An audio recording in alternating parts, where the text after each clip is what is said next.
Inside the 35 to the 33. But back to the weak side when the numbers aren't all there. So if you at least, but when you start talking about numbers in the defensive front, at the very least, you want to be even. I got 3 blockers, you have 3 defenders. That's what you're going to try to do. Sometimes you like to get 3-on-2 or you get 4-on-3 or whatever it may be. But he's just running back the numbers and that worked for him. You take plenty of that checked back into the forward wall of the Buccaneers. She got total yards number beginning to even out. Walking it deep for Giants. Incomplete. Boy, again, Sean Murphy bunting him. He has been outstanding. Got some nickel duty early in the season. Now he's really been able to concentrate on playing the corner, and he's become a shutdown guy. He's a little jiffy as he makes his way back for Tampa Bay. He's playing with confidence, Tim. The difference in most young players is confidence. When they start understanding what they can do and what teams are doing to them, they play much better. Go and do your job.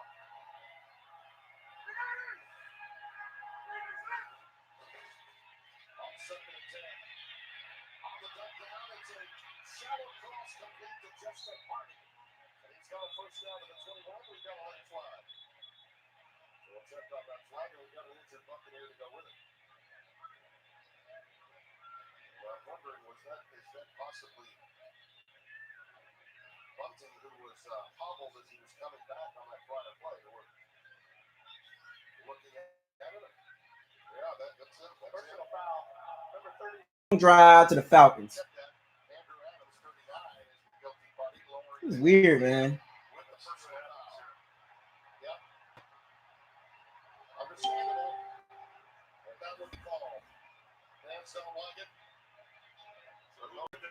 Yeah, that's the rule. We'll be right back.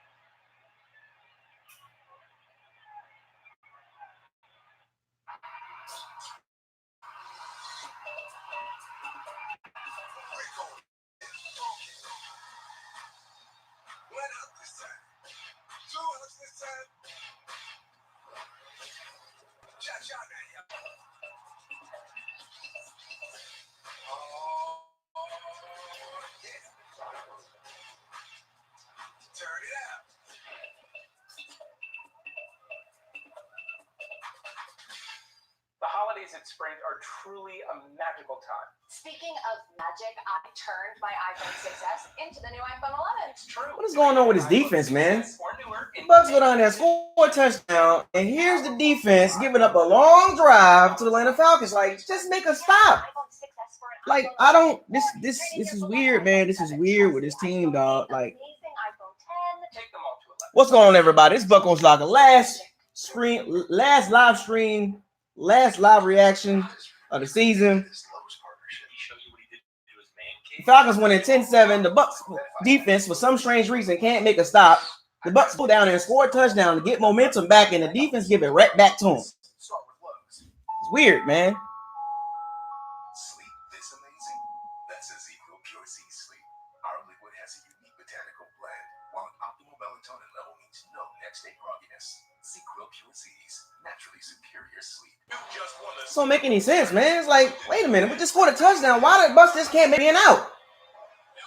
Make a stop.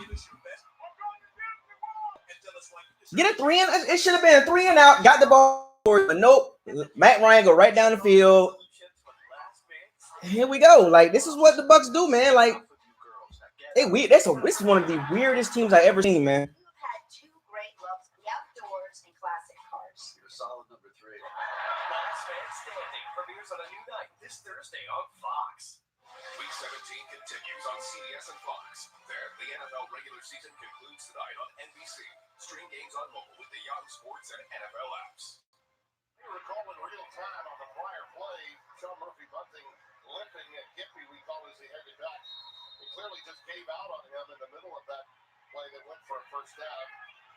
Taking off most of his own power, but losing him, and he was huge in that game against the Bears.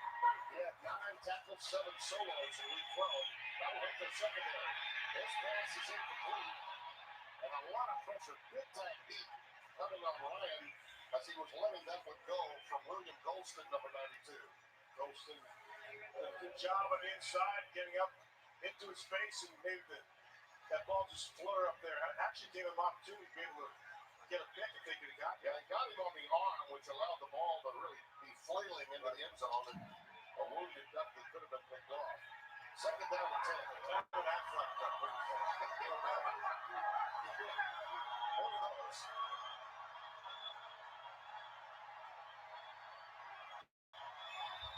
Wilson is the setback down to the shotgun. Ryan flushed. Down the sides to front of the great coverage. See the tight end, Austin Hooper. We need some pass rushers, man. Need a little bit more juice in the pass rushing game, man. Big Sam Dolphins up 3-0 in New England. Patriots clinch the 2 seed with the win. How about this? Uncharacteristic pass intercepted by Brady's former teammate Eric Rowe, returned 35 yards. The Patriots would have a field goal. Dolphins up in this one, 10-3. Tim, that's it. All right, thank you, Chris. How about that one, huh? Late in the year, no matter the league, there are some surprises. Crossing routes. Crossing routes. You know what's coming. There they go.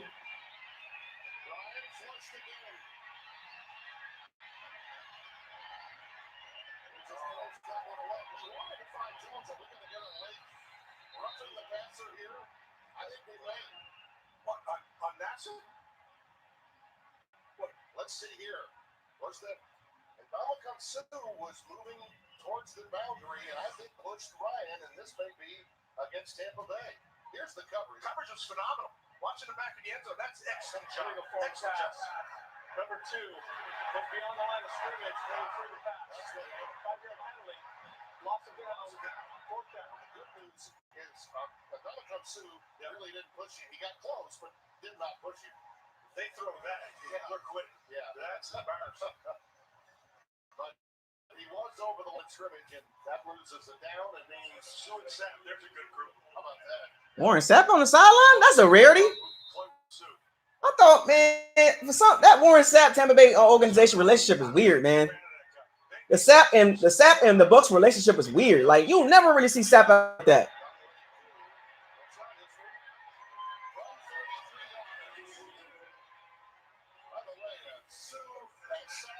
Sounds like a sequel to Johnny Cash's Avoiding Soup.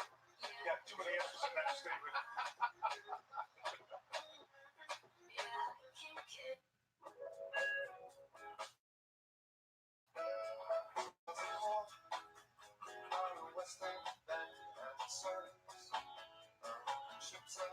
If you build a truck tough enough to pull this much forward, you better make sure it's smart enough to back it all up.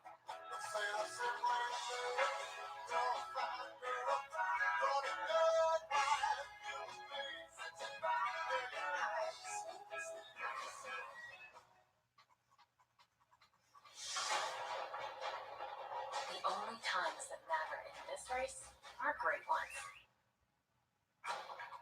Do it for the cheers. When I started Cobra Kai, the lack of control over my business made me a little intense. But now QuickBooks helps me get paid, manage cash flow, and run payroll. And now I'm back on top with Koala Kai. Intuit QuickBooks, official sponsor of the NFL. Introducing Google Pixel 4. I got that sunshine in my pocket, got that fire like a rocket. Say the word, you know I'm ready to go. I want it, I want it, I got it.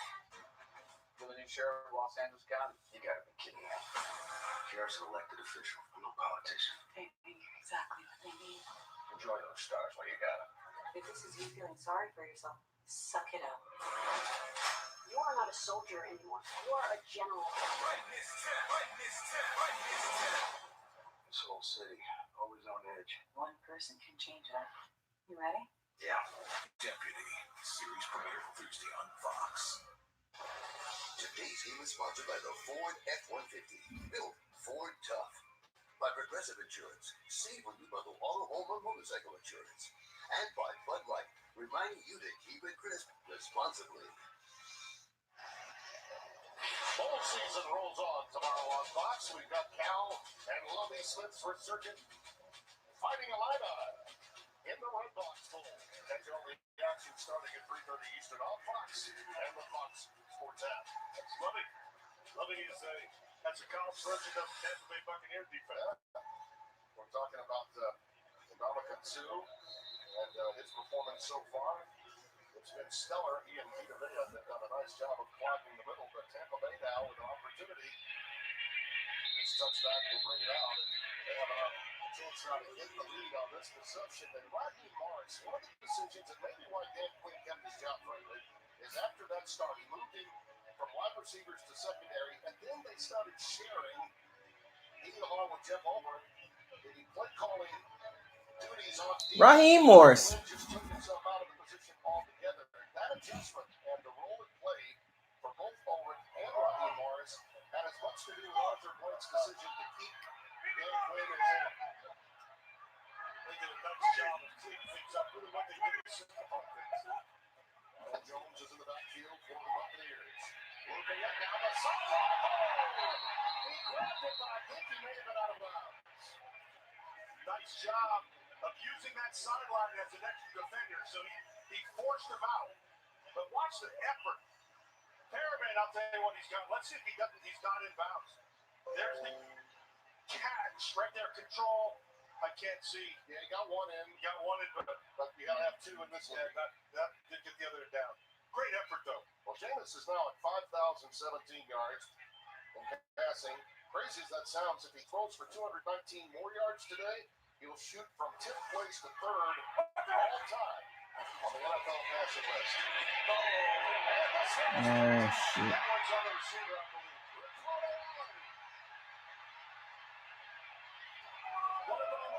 One of them were on the wrong play. I don't know if the coverage was. Was that the wrong route? So the route, it looks like Jameis Winston was expecting him to come back to the inside. He instead went straight. Watch this. There's adjustments you make as you're reading your Oh, Justin Watson, what you doing? The receiver ran the wrong freaking route. not being around the receiver enough. What are you doing, Justin Watson? That's clear. He was expecting him to go inside. Oh my gosh, man. And that's not practicing enough, not being around it. What are you doing, Justin Watson? You have to be on the same level there with your eyes. That's what happened between Fields and Olave last night. We almost hit you. We were in zone and provided closing it over with Wilson. Justin Watson ran out instead of in. What are you doing? Interceptions, 29. If you don't know football, that was the wrong goddamn route. How you go? That is not Winston's fault. That was goddamn Justin Watson. You people are crazy, man. You guys do not play football. You guys do not play football. A lot of y'all are lazy, unathletic guys that never play football. That was clearly the wrong route. Clearly.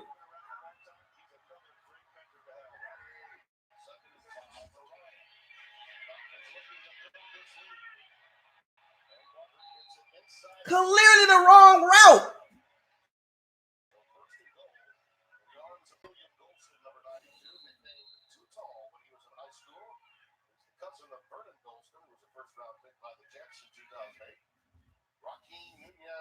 You guys are pathetic, man. This fan base is ridiculous, bro. You know that was the wrong route. They know it. They know that was the wrong route, but they don't care about that. He threw it anyway. He shouldn't have thrown the ball. The play was designed to go down the seam. That's the play design, folks. You guys are ridiculous, man.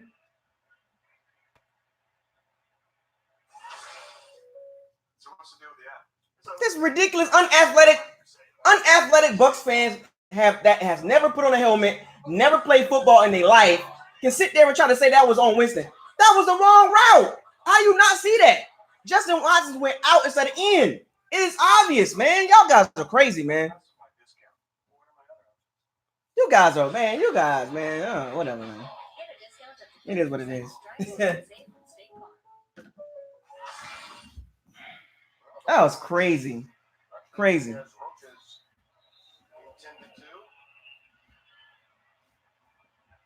Falcons with a first and goal when we come back to action. Raheem spent his offseason with the Colts. Played collegiately from Todd Monken in Southern Mississippi. And he's getting off the field mostly under his own power. So hopefully good news for him. First and goal here for Atlanta. Yes, I was going to say, Williams back to this. He's on top of it. And that's Quadri honestly slipping as he looked to make his cut, plant that foot and go. And the Turf Monster got it. Second and goal. They've been kind of running to the left side, which most teams on this league are right-handed. And right side of that offensive line that's just a young group. That's the Lindstrom there, 63, and McGarry, 76. Christian's late 13 is also checked in at wide receiver. And Julio goes in motion to the near side. He's got Carlos Davis, he's looking right at him. That one sailed on Matt just a bit. Julio Jones stumbled out of his break and still had an opportunity to try to tag him out to make that catch. Carlton Davis got no hands, bro. I swear to God, that boy can't catch for nothing. Julio Jones is still the guy. That's who Matt Ryan. Carlton Davis got no hands, man. And, he's suffered through the pain to the long season, too. He's been nicked up, playing with some pain himself. Third down and goal. Carl Davis is getting it by himself on Julio Jones. Got him on the street. There it is. Pressure again, incomplete. He wanted it. I think they're making a run. It's a football. Picked up and returned by Tampa Bay. He's got to go the distance for the touchdown. Sound the cannons, man. Don't blow the whistle this time. You gotta let it go. Can't blow the whistle, homie. Gotta let that go.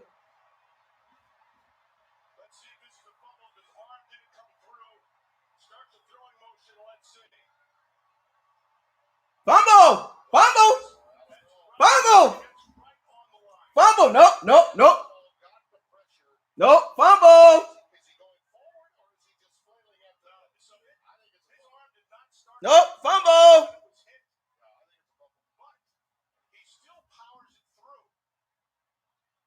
Nope, can't take that away. Nope. With control of the football. It's got to be forward, though. And control. This is one for D. Blandino. And looking at it in real time, I thought it's a incomplete pass. But looking at the replay, I did not see it moving forward at all. I saw it moving to the side. Why are you throwing the ball to Justin Watson anyway? God damn. Throw the ball to O.J. Howard and Cameron Brate. You see that ball come out that far, you say, how did that not be? Better review.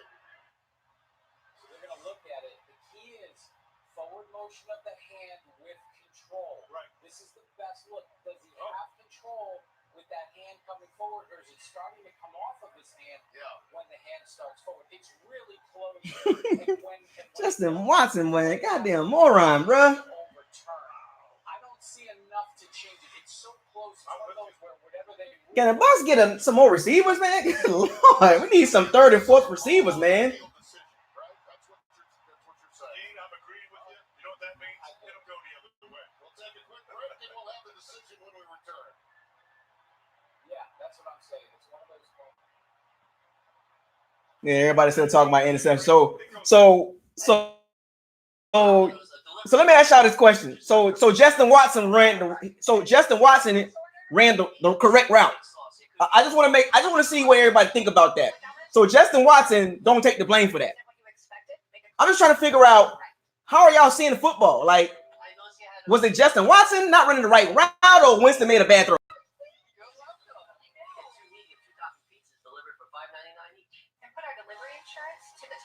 I'm just trying to figure out how y'all see that. Like, did you not see what Justin Watson did? He went in and out. Like, how? Like, the play is designed for a seam route, and Justin Watson broke it out and up. Why? What? You practice this all the time. You read the route the correct way as a receiver running a route. When you see the coverage on the outside shoulder, you go inside. He went on the outside still. Like, what are you doing? Exactly. It's anticipation routes. Like, it's anticipation routes. So Winston is expecting Justin Watson to be up the seam. How are y'all not seeing this?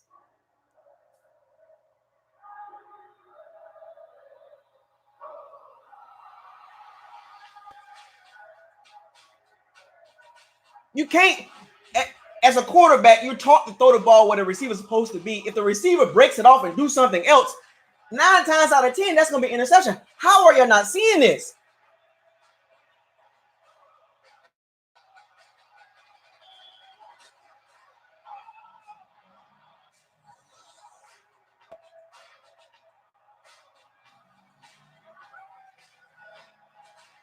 Super chat, Josh Woodard, just for that touch and calls you my boy. Appreciate it, Josh. I'm just trying to figure out how are y'all not seeing this? Did you see Justin Watson do this? How did y'all see Justin Watson do that? What are you doing? Stay up the seam. That's a seam route.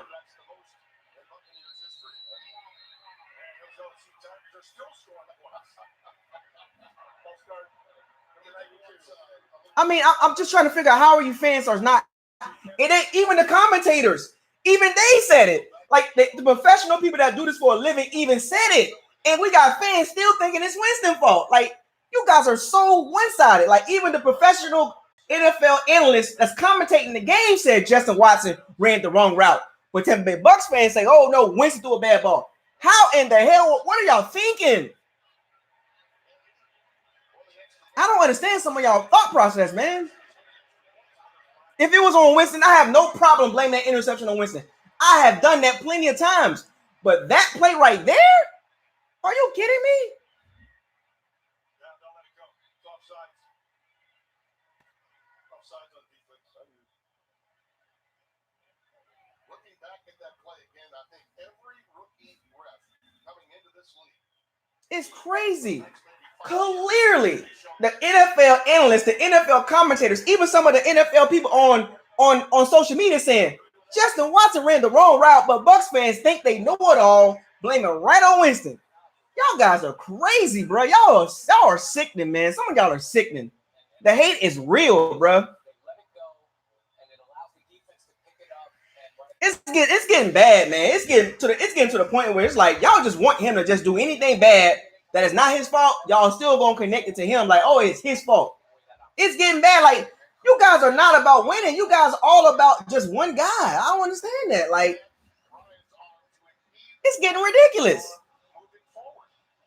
Like, damn, Justin Watson ran the wrong route. I'm breaking it down for y'all. And y'all still think it's Winston. It's crazy. Even the NFL analysts say it was Justin Watson ran the wrong route. That's the difference in the play. You know, Dean, as often as we see your and Pereira's videos, they come in handy for moments just like these. We appreciate it. I guarantee a lot of y'all have never played receiver before. I guarantee it. There's no way. A lot of y'all have never played organized football as a receiver. Your job as a receiver is to read the coverage and run the correct route. When you do anything different, that is grounds for interception. You can't say I'm gonna run this route and then do something else in the middle of a route. Thanks so much to Upset Brewing in Detroit. Packers out of the 2 seed with a loss in Saints win. And how about this? Kerryon Johnson adding to the lead. Detroit up on the Packers 14-0. Yeah. Seattle went to knock off San Francisco to go with Green Bay loss. New Orleans could get home team. They could move to the number 1 seed. Thank you, Garza. So Cross again under duress. A lot of pressure on the edge against Ryan, and it's 2nd and 10. And we've got so many injuries from a defensive standpoint. Sarah Walsh has more on that. Yeah, the Bucs have another one to deal with now, Tim. Sean Murphy-Bunting, who you saw leave the field, is out with an ankle injury. He will not return. He's had a fantastic rookie season for the Bucs. Came into this game tied for the league lead amongst rookies with interceptions. He had 3 of them, Tim. Yeah, to go along with 39 tackles, 33 solos, this young man, and forced fumbles. He was doing everything that Morris wanted to see, or Tom Bowles wanted to see his defensive coordinator. Nothing doing for Devontae Freeman here. Maybe a yard, and that's it. Anthony Nelson making the tackle. Nice job by Nelson. Nice job by Carl Nassib. Second play in a row for Nassib. Does a good job in the line of scrimmage. That's that guy right there, Doug Holmes. And he is, that's a very good football coach. Doesn't allow people knocking on his door again. He knows how to put a group together and have it play well. Yeah, he said it's like old times being back with Bruce. Yeah. Yeah. Arizona as well. Third down and 9. Bryant flushed. For Julio, he's got it. And that incredible athlete that is. Julio Jones is twirled down at the 45, and now he hobbles to the sidelines. A 29-yard pickup. Nice job by Jamel Dean to come back and finish that play off because Julio's one of those guys who runs through all kinds of tackles. We've come to the 2-minute warning in what has been a really entertaining matchup. Filled with turnovers, big hits, big plays. Tampa Bay by 1.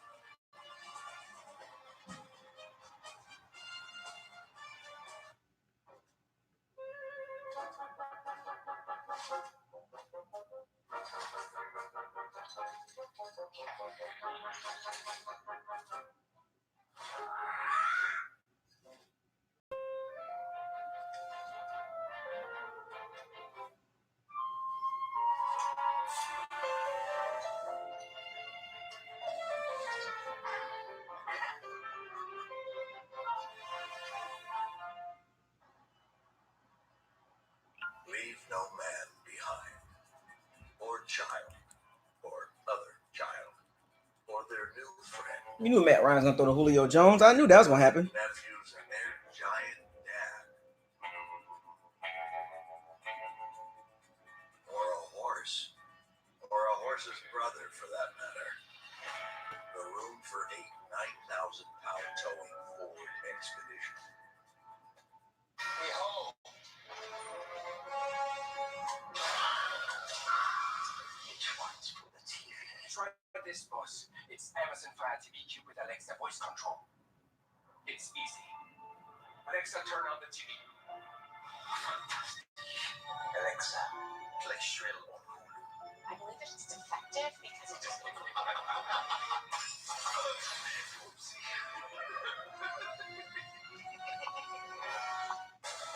Still very disappointed in the running game, man. Still disappointed in the Bucs running game, man. They're just non-existent. It's not enough. It's not enough, man. I'm not sold on the Bucs run game, man. Get a running back, and on the right side of that O-line need to be like rebuilt, like from the center to the. We got 3 guys on the O-line making $10 million. The only team in the NFL with 3 guys making $10 million a year. The center, the left guard, and the left tackle. The Bucs need to look at getting a center, a right guard, and a right tackle. Like 2 in the draft and 1 in free agency, and get a running back in the 2nd or 3rd round. I am so sick of this running game, man. Build the trenches, man. Couldn't even got down to the goal line and can't run the ball in. We can't run the ball for 1 freaking yard.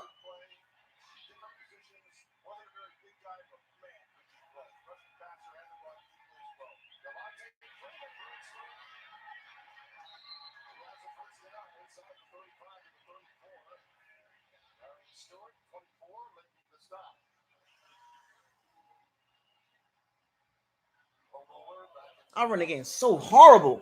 Guys, I hate our running game, man. God, we gotta upgrade that running game this offseason, bro. This is non-existent, bro. I hate this running game, man. It's so bad. Like we're ranked 20, like below 25 in yards per carry, yards per game.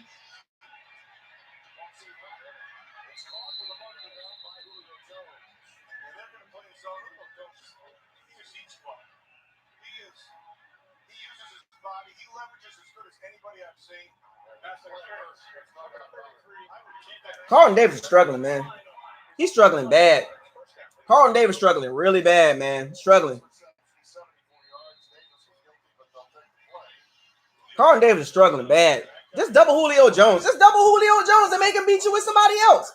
Not just Todd Bowles being stubborn.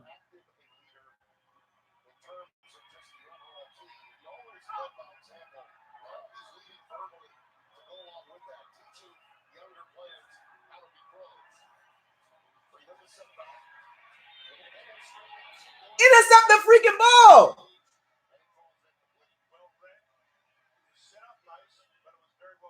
The Bucs need to work on it. They need to work on their hands, man. This secondary is just weird. They can't catch the ball.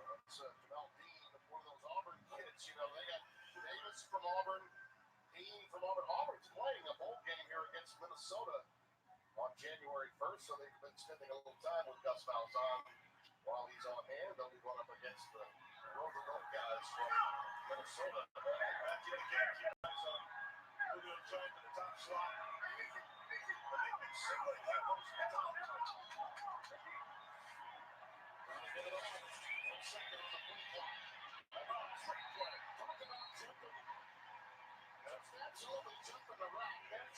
Why can't they intercept the ball? Intercept the ball, fam. His eyes are back inside, so he sees a throwing motion there. And that's a great break. That's just a great break. Be able to get his hand in there. Ball comes in, and the hand comes in. Really well done with a punch. Sets up third. If they just start sticking their hands out, intercept the ball.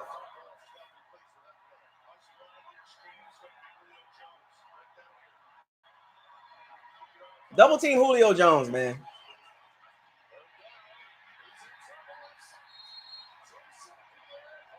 Timeout, timeout, timeout, timeout. Timeout, Bruce. Timeout, Bruce.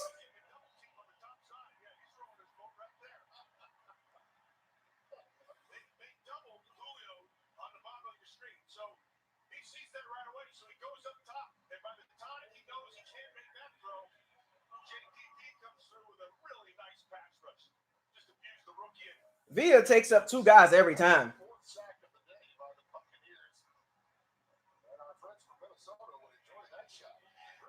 He got 7 sacks and only played 8 games. The Bucs got to keep him, man. For some, they got to keep him. They got to find a way to keep JPP, man. He can still play.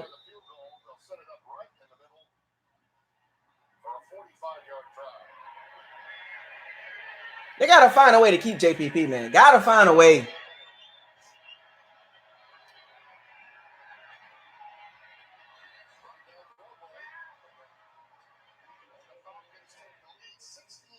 I don't know how they're going to do it, but, man, like a 2-year deal for like $14 million and about like $9 million guaranteed. Coming up on piece of halftime, the Pats can get a first-round bye with a win against the Dolphins, but the Chiefs can steal it away with a win against the Chargers and the Patriots lost. We'll show you how Even Bruce said we got to find a way to keep the defense together. piece of halftime. All right, Kirk, we look forward to that. This is really good. We thought, after talking with both staffs in preparation for this game, that this would be a full-on divisional meaningful game. You can really tell, not only from an individual standpoint, so many players as Julio is going to get to the he's going to get to the locker room a little earlier. And I think the reason it means so much to these teams to honestly finish the season right, but also we've got contracts at stake for a lot of these players that are becoming free agents on both sides. Yeah, and the majority of their work is done. So they are what they are. You just have to play as hard as you can play and try to get better. That's the biggest thing. Even in the last week, you get better.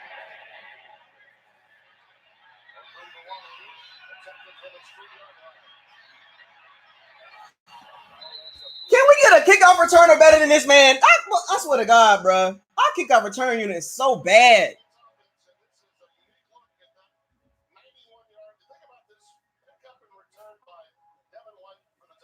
like the forced fumble, and then Devin White just getting in on that LSU bandwagon running for as far as he can go. They're still running, actually.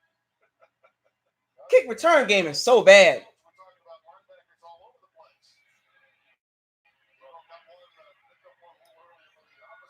I hate this kick return team, man. Kick return team so trash. All right, smart football, man. Smart football.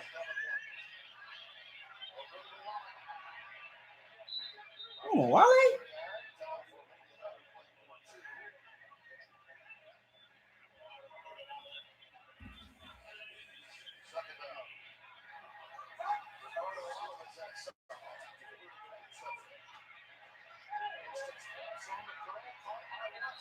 Timeout.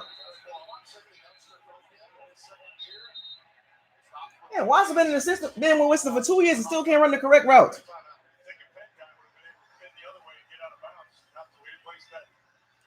Watson should have went out of bounds on that one. He went the wrong way.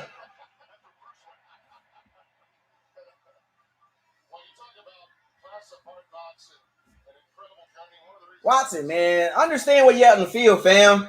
Like, catch the ball and go out of bounds. He went inside. What is going on with Justin Watson, man? What are you doing, Justin Watson? Offensive coordinator from Mississippi State, Jackie Sherrill in the early 90s. He was at Virginia Tech. Like, he's a bonehead, man. Catch the ball right out of bounds. Went on his journey and been all over the place with one of the best teaching coaches you've been with. Hey, 26 is the mic. 26 is the mic.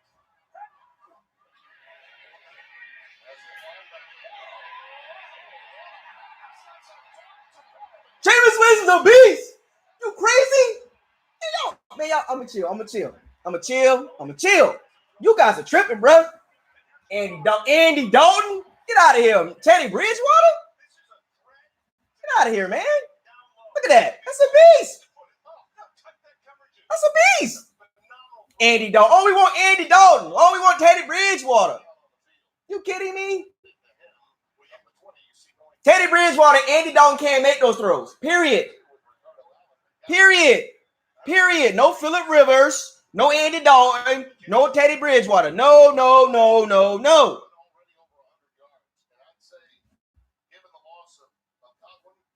Andy freaking Dalton. Y'all just want Winston going so bad. Y'all better hope he don't get re-signed, dog. Y'all better hope that shit. Y'all, if they don't re-sign him, cool. But if they re-sign him, strap in, folks. If they give him a 3-4 year deal, strap in, folks. Don't hate. Don't get mad if they give him a deal. Look at the throw.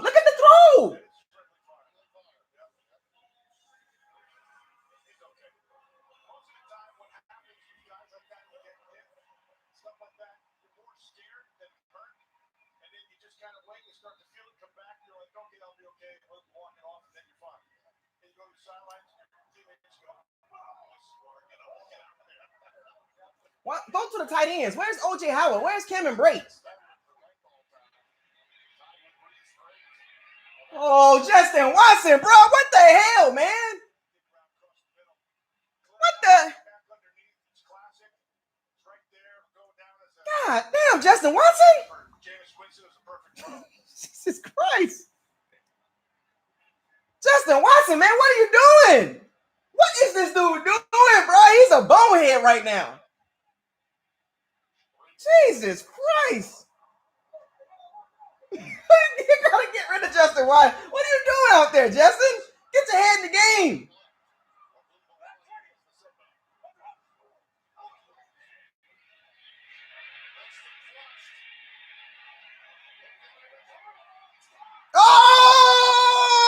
Oh, stop. What the hell, man? Go ahead, Rashad Perriman. What the hell? Hey, we're going to have to resign Rashad. We're going to resign his ass, dog. I'm sorry. All right, Rashad Perriman, you got me, dog.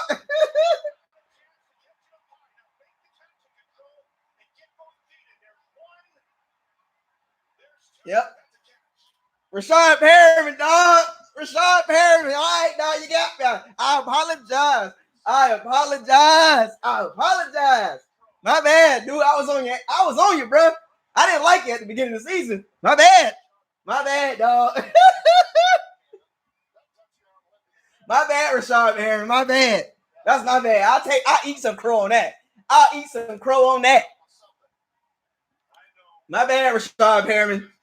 They gotta resign you, man. I wanted you cut at week 8, dog.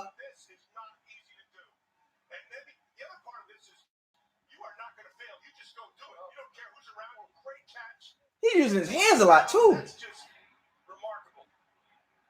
Control, one foot down, get the other one down before the other touches, right there. That's it.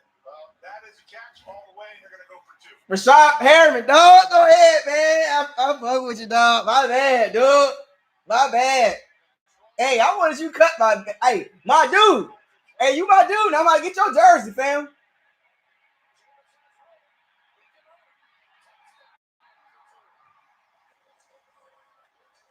Jameis Winston balling right now. And we're going to talk about the good, though? We're going to talk about the good Jameis Winston now?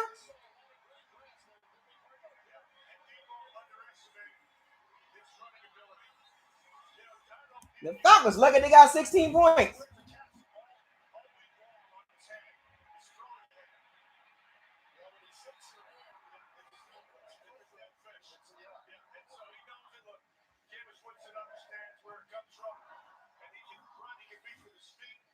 Oh, good luck stopping our offense next year.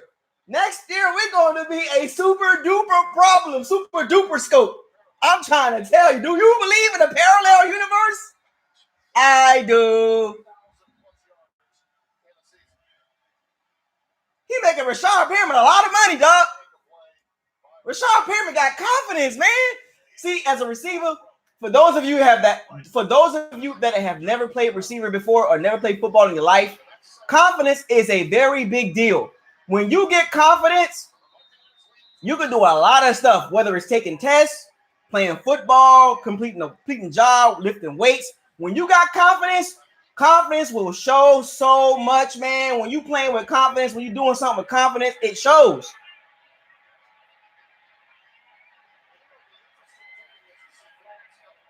Dog, can you imagine the receivers next year?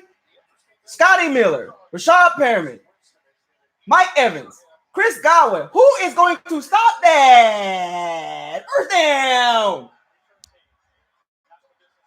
Dog, we are right there. We are right freaking there. We are a safety away in the right side of the O-line away and a running back away, dog. So here, all he's keeping his eyes down the field, and he's going to the back of the end zone up high. Britt Favre type shit. Nobody gets it. And Perriman, that's just a phenomenal effort. I mean, that's just as good as it gets. Yeah, lead up.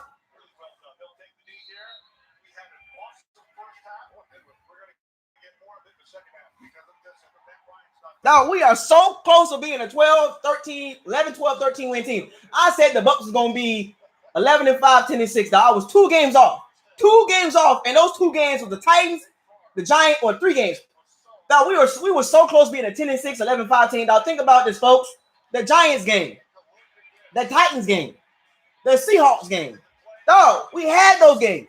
We are so freaking close. A veteran safety, another cornerback, some more, about 1 or 2 more pass rushers, 1 in the draft, 1 in the free agency, and a right side of the O-line, and a running back. Those 3 games, dog, Giants, Titans, Seahawks, the Bucs were winning, and they gave the game away. The defense didn't show up in the 4th quarter. Should have beat the Giants. Should have beat Seahawks. Should have beat the Titans. You know, I'm going to think like Bruce Arians. You know what? In my mind, we're 10-6. In my mind, we're 10-6. I don't care what nobody says.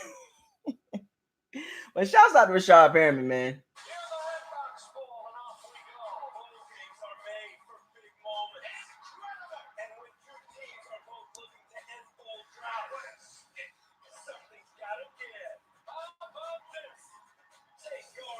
In my mind, we're 10-6 right now. In my mind, we're going to win this game. We're going to be 10-6.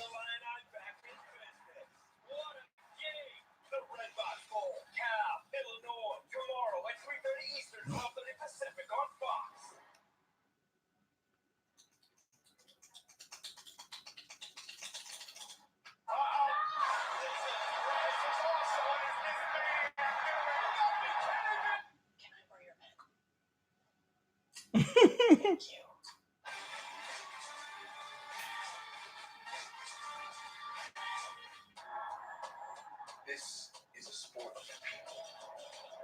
They decided to be remembered. So make them remember.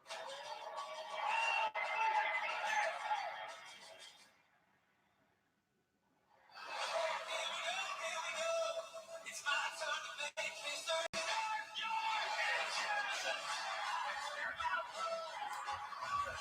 Right guard, right tackle, running back, a pass rusher, a veteran safety, and a veteran corner. We're good. We're good. We're about 3 starters away and 2 good backups. This is the closest I ever seen the Bucs being really good. This is the very closest I've seen the Bucs be in becoming a very good team. Like we're right there. We're right there. The 2020 offseason is very key, from the quarterback situation, the running back, the tight end situation, the right side of the O-line, a veteran corner, and a veteran safety away. The 2020 offseason is a very pivotal offseason.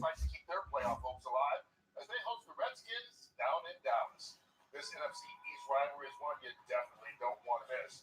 These two offenses will go head-to-head in America's Game of the Week.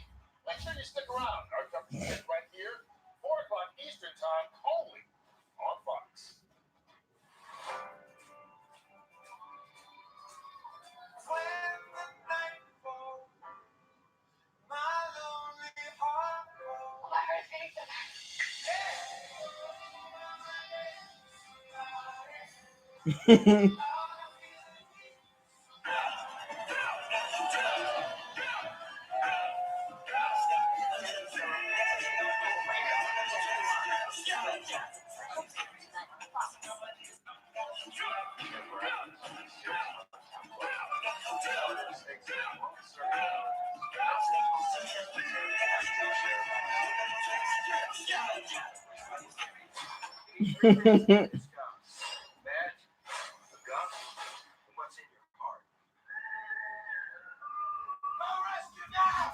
As y'all join this as y'all join this live stream, man, we got over 100 people in the chat room.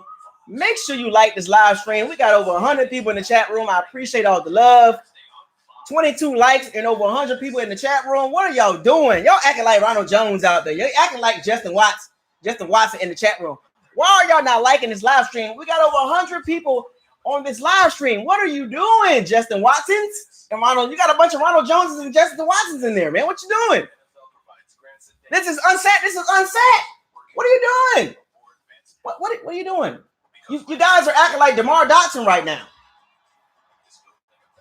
You guys are tripping.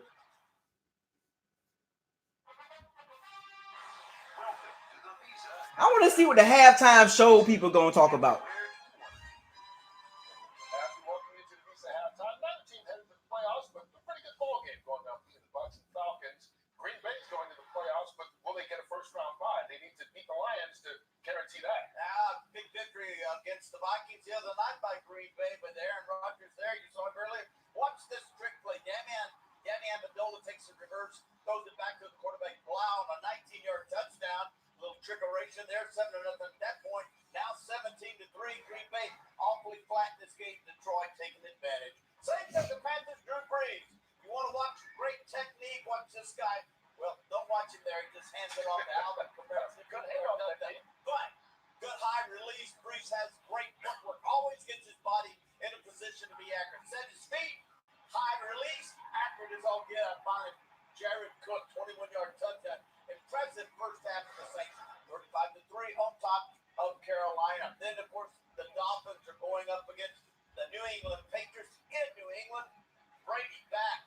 Brady tipped by Eric Rowe, former New England Patriot. He takes it back 35 yards for the touchdown. And then Sonny Michel, though, will take it in off left tackle for New England. Up. There goes the blitz up the middle, off the outside. Good hard running by Michel. We're tied Miami and New England at 10 apiece. Chargers at the Chiefs. Melvin Gordon under ball handling. Y'all love it when I say that. Oh, yeah. Love it. Thank you. 5-yard touchdown run. Chargers up 14-10 over the Chiefs. But then now Nicole Hartman. Wow. 104 yards. How you can't walk 104 yards? This guy just ran 104 yards. Look at this. Is that amazing? It's back across the field. Some speed. Kurt had it right. Is anybody in for the Chiefs that's not fast? I don't think so. 17-14. Kansas City. The Bucs are the only offense that can beat the Chiefs. Walking the 6 seed in the NFC, so they're resting players today. The Bengals try to win the Battle of Ohio and get their second victory of the season. And the Jets lead Buffalo, who's locked into the 5th seed in the AFC. But let's get back to Tony. Big man touchdown. Everybody likes Jonathan McNeil, 17% completion probability. That's it. This is something that's never been done before. You're right. Jonathan Neal, 17% completion percentage probability. That was a hard throw, Jonathan. That was a very hard throw, man. Very hard throw. That's 35 yards for the most in NFL history by an offensive line. I think that's pretty cool. Offenses scoping and wide up, playing hard for Dan Quinn. Two storylines out of this game. One is, what do you do, Jameis Winston? Yeah. What do you? I think they have supply and demand. I mean, unless you're in a position to pick one of the really elite quarterbacks in the draft, then I think you have to sign him at least to franchise tag. You got to sign him to a team that has a good defense that can at least hold teams when he turns it over, so he can go in and throw 4 touchdowns. Right. But yet he's going to throw 4 interceptions. That is like one of the decisions that I'm glad I don't have to make. And Arthur Blank. They always trying to play Jameis Winston. To go for continuity, for stability. And he was impressed by what Dan Quinn did in terms of making the moves that he made. We laughed about it. They essentially put names in a jar and said, you're going to coach corners, you're going to coach the safeties, you're going to coach the wide receivers. And it worked. And the team responded. Pittsburgh, Baltimore, all these teams, these coaches that have been rumored to get replaced. They always trying to play Jameis Winston, Michael Strahan. Referenced Pittsburgh. Always Michael Strahan. Jameis Winston. Like Howie Long pretty much summed it up, folks. Unless you can get a top quarterback in the draft, you gotta sign him, man. I know y'all don't like it, but what are we gonna do, man? We're gonna get Teddy Bridgewater and Andy Dalton? You kidding me?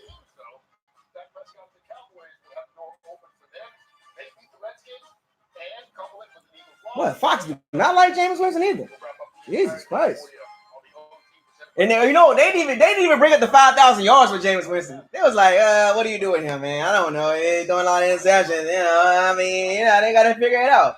They got to get a defense, I guess. I don't know. Like, you're not even going to congratulate him, Fox?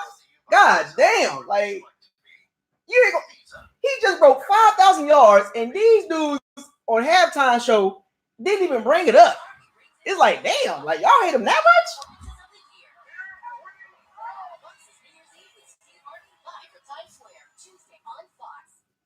God damn, like, can't even congratulate him? Like, congratulations, Jameis Winston, for reaching 5,000 yards. You're playing pretty good ball. Keep up, the Bucs got to fit. No, they didn't even bring it up. They was like, oh, he's doing a lot of interceptions, 4 touchdowns, and he'll throw you 4 interceptions. They better get a defense because he throws a lot of interceptions.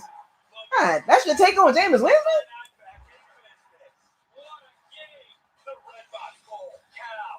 They congratulated Matthew Stafford. They congratulated Patrick Mahomes, Big Ben, Dan Marino, Drew Brees 5 times, Tom Brady, Dan Marino, Peyton Manning, Roethlisberger. They congratulated them when they reached 5,000 yards. Jameis Winston reached 5,000 yards. It's all whatever. We're going to talk about the interceptions. God damn. It's almost like they don't like talking about him in a positive note. I just feel like the media just don't like talking positive about Jameis Winston.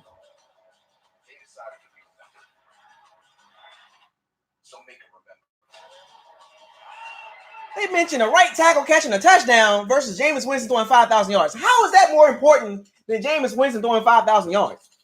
How is that more important than the Bucs winning the game? Like, what is this? What are they doing on this media shit? What is the media doing here? Like, I'm not saying Jameis Winston is the best of all times, but God, they don't like giving him no credit.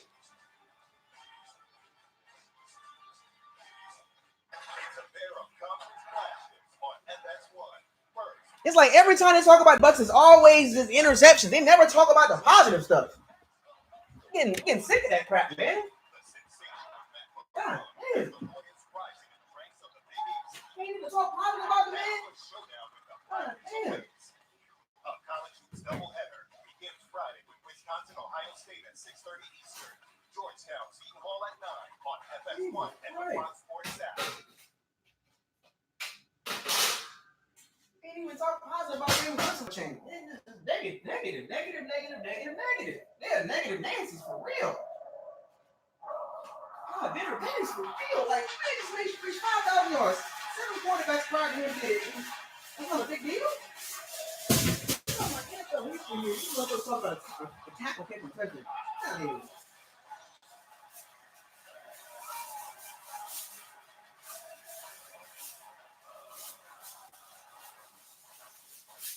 Broadcast is copyrighted by Hotel Productions. Private use of all I'm talking about a tight end catching touchdown. descriptions or accounts of the game. Productions is footage. I think in general, the media just don't like campus, period. They want to keep it at the bottom. And I think this can change that.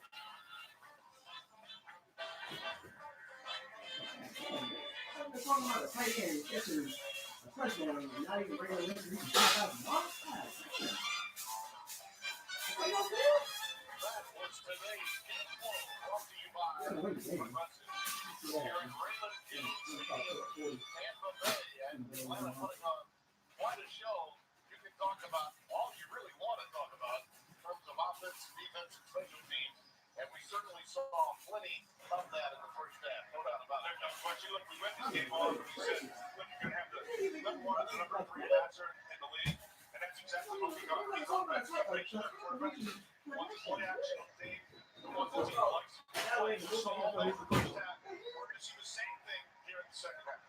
I get the intensity level from a defensive standpoint really went down.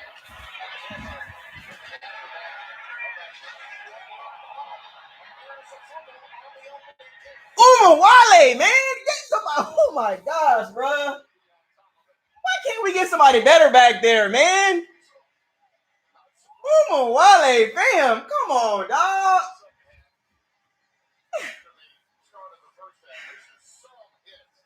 What's wrong with our kick return team, man? Wale, bro.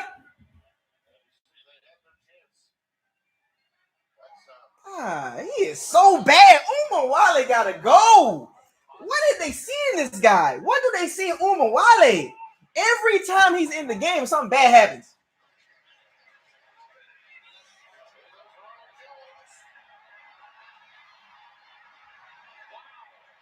Okay, Ronald Jones, do something with it. No holding call? No holding? No holding? Oh, thank God.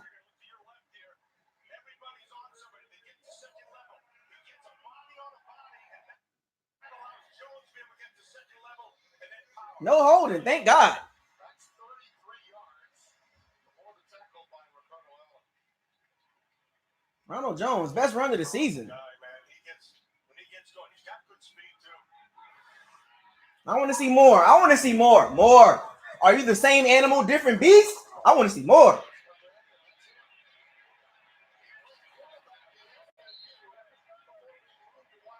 Hey, that's the Jonathan Franklin.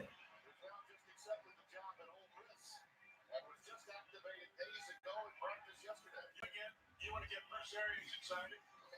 All you have to do is start talking about this guy. And Franklin, like the first I like that. Why wasn't he doing this before? Like, he can play multiple positions. they should have been had him out there, man. Franklin the third. They should have been had him out there. It's changing the play call. I like this. I like this. Yes. When did Byron Leftwich learn how to? When did Byron Leftwich learn how to do this? Byron Leftwich mixing the playbook up? Oh my gosh. Let me find out Byron Leftwich doing some read option.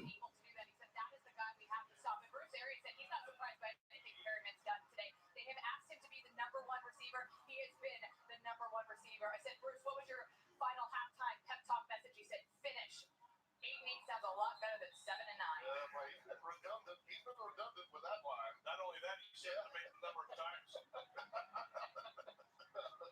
Second down at 6. Wale, man. Yes, sir. I asked him that the other day in the meetings, and he said the exact same thing. Yeah. Keep it going. Done a really good job here. Wale gotta go, man. They're giving him freedom and the latitude to do things. This offseason will be important. Wale, man. Every time I do in the game, bro, it's just always weird. It's always something funny happen when he in the game. What does Bruce Arians and Byron Leftwich see in Wale at kick return on third down? He is not the guy. Can you upgrade from Wale? Good God Almighty, bro.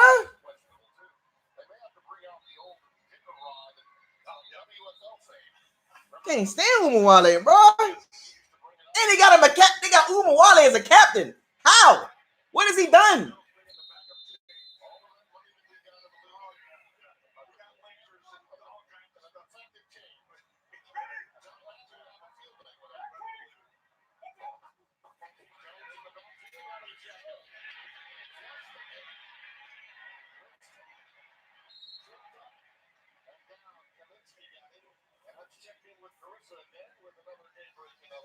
Thanks so much, Tim. Chiefs trailing 14-10 on the Chargers. Chiefs clinched, of course, the 2 seed with a win, and Patriots lost.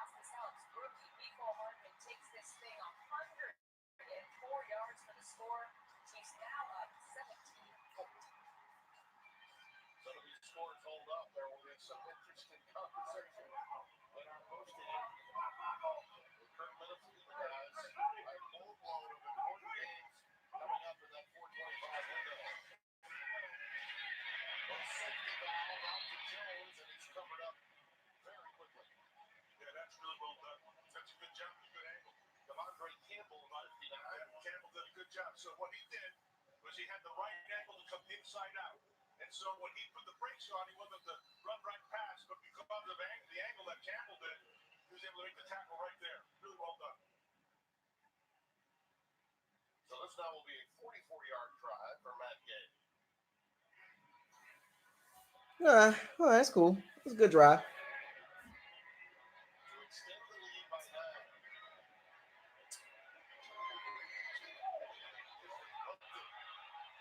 A little bit of a bobbled football there to set it on the Hawks. Yeah, his problems. 2 missed field goals. This organization continues. Reaction says all 2 missed field goals, folks. Yeah, baby. We're in this thing. Oh, back to the kicking problems. Here we go. Just go for it next time, man. I'm telling you, I keep saying this, man. Go for it, man. Absolutely pleasure. God, thank you for coming. Hey, man, thanks, man. Of course. Hey, next time, your place. All right? I'll bring the games. That's 6 points left on the board, folks. Gotta stop entertaining. Oh, boy.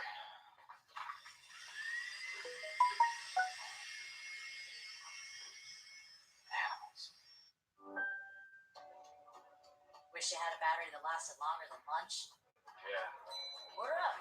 It's switching time. 2 missed field goals. That's better. 2 missed field goals. That's 6 points left on the board. Switch to Chromebook. The play call was, I didn't like the play call, but it's cool. Passing the torch. I mean, that was a conservative play call right there. Everywhere you want to be. Check out the size of this stadium.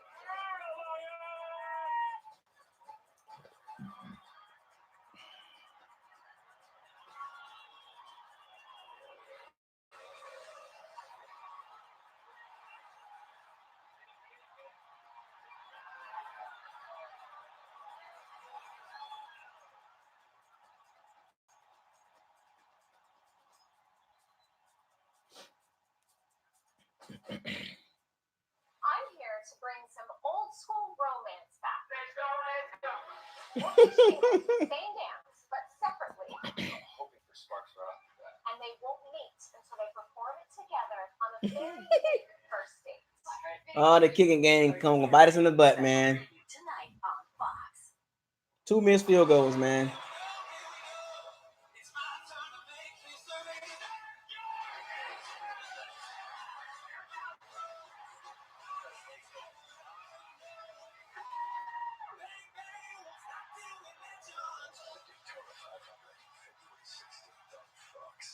Today's team is sponsored by Progressive Insurance. Save when you bundle auto, home, or motorcycle insurance.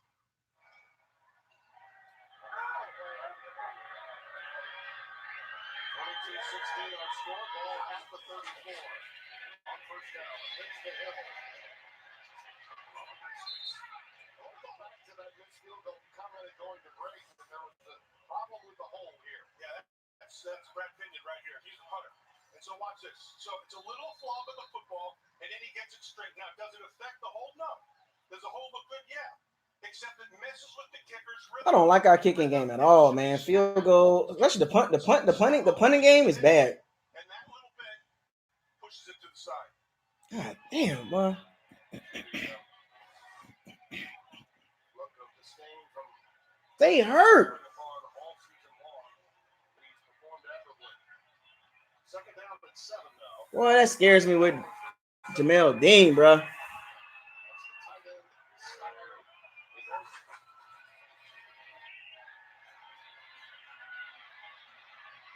Under pressure, just throwing it away this time. Ryan, He knew where, you better believe it, he knew where Jason Pierre-Paul was. He knew he was coming from that side, and he doubled back. Now they got Ryan Smith out there. He just let it fly. What he wanted to do was go after Matt Wilkins on the top side. That was the replacement for Dean. So you're going to see he's got a plant. He's got he's looking, but the coverage was good. Then he just kind of wheeled around as did Jason Pierre-Paul, and we got a third down. Pierre-Paul has such a wingspan with his length. It gives quarterbacks so many downhill. Where do you go? Wide receiver screen to Gage. First down and then some. Gage is quick.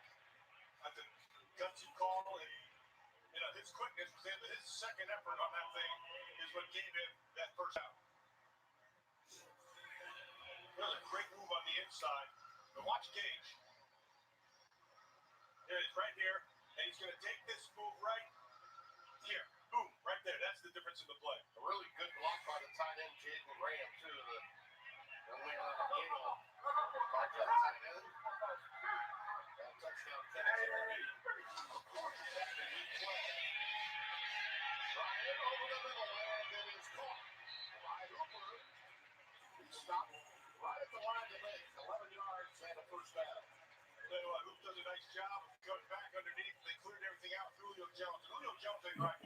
Julio Jones walking off the field again, but he's got a little bit of hitch in his giddy up there. It's been going on really the entire second quarter forward. Exactly. And the route, he ran it perfect.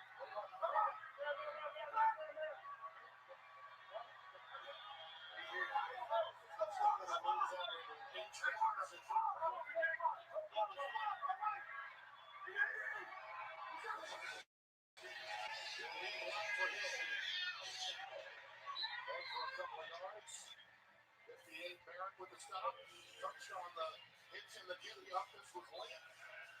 In the second quarter, when the turf monster got him down there in the end zone, got tangled up at the end of a number of catches, and you just gut it out when you're a pro's pro, and that's what he did. Exactly what he did. To fear him yet again. Ready to play, and he'll be throwing off like a house on fire. Second and 9. Play fake by Matt Ryan. Running out of terrain and just lets it go again in the direction of Julio Jones. Well, he wanted Julio, but they got coverage on the top of Julio, and Julio saw it and then tried to come back to the quarterback. You're going to watch Julio on the top. He's going to try to get on top, and he got actually played right there. He's playing under, and there's somebody over the top. So now he'll come back to the ball, and that's when he got the pressure and sets up this third down right here. Carlton Davis did a nice job defensively, but as you said, he had help over the top. Third down and 9.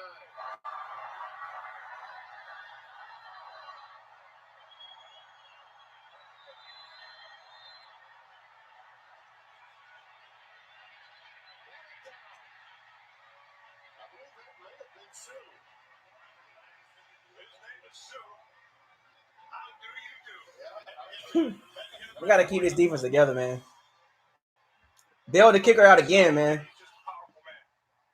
Off the back to the guard. They're trying to get singled one-on-one to everybody. That ball did not come out very high. That ball came out low, and Sue was able to just get it right off the shoulder pad. Well, they're forced to punt it away. Ryan Allen. How much do we sign Sue for?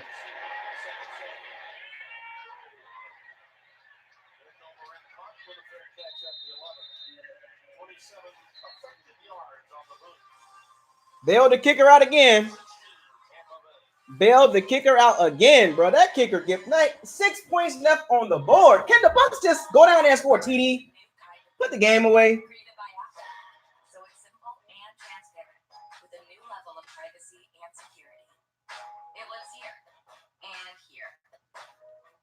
And it will save you 6% on products at Apple. Like iPhone, Apple Watch, AirPods Pro, and so much more. Apply in as little as a minute. Right in the wallet app.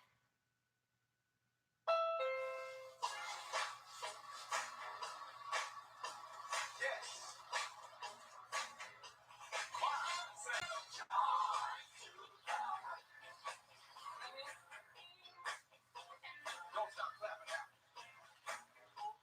Come on.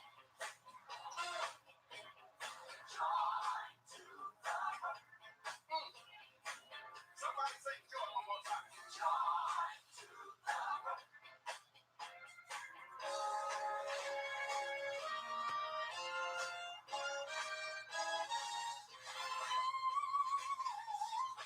That kicker, man. We left 6 points on the board, folks.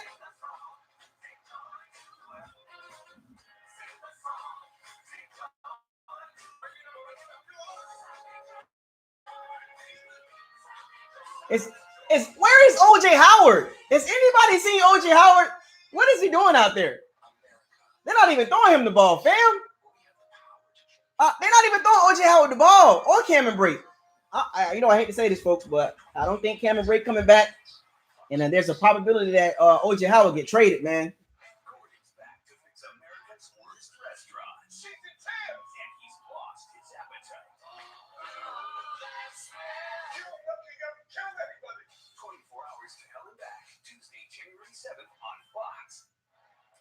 Our quarterback comparison, and Winston certainly has made the bigger plays. And you see that quarterback rating reflective of that.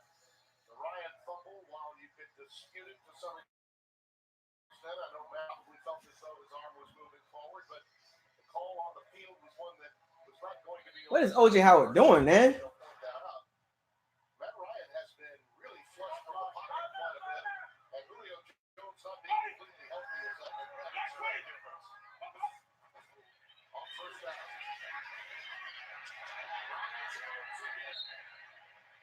Really, Tim, right there, especially in the second half, that's been the difference. Brown Jones had a couple of nice runs. He's had that, he's picking up 7 or 8 yards right there. He had the big 30-something yard run in that earlier time, so that takes a little bit of pressure off Jameis Winston. Defensively, what Atlanta wanted to do was limit big plays. They know that Jameis likes to hit the deep ball, but getting these jump runs here, that helps a lot. Atlanta can't stop the run. Let's run it down their throat, man. Atlanta can't stop the run. They're too little.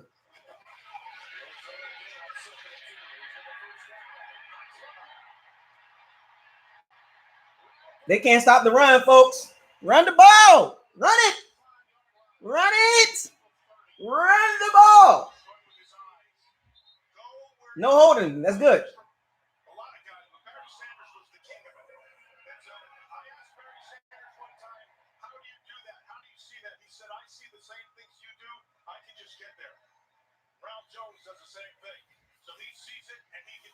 O.J. Howard out there just blocking away. First round pick out there, but just blocking.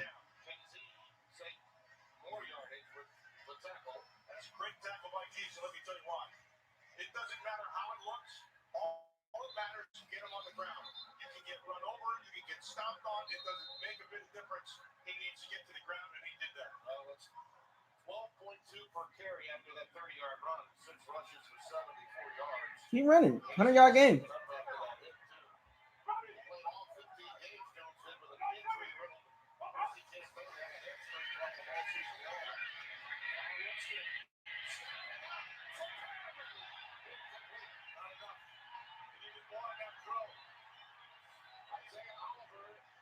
Hey.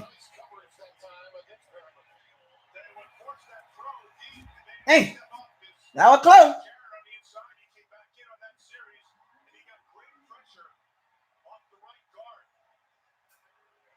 Alex Kappa, man. Alex Kappa.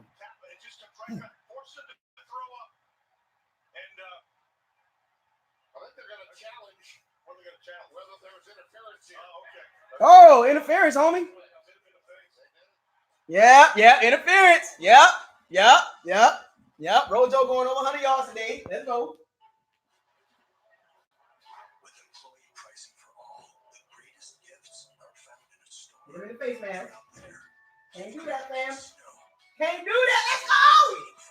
Get out. Let's go. First down. Pass interference. Defense.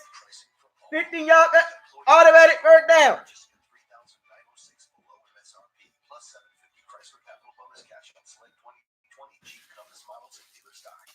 Introducing Google Pixel 4.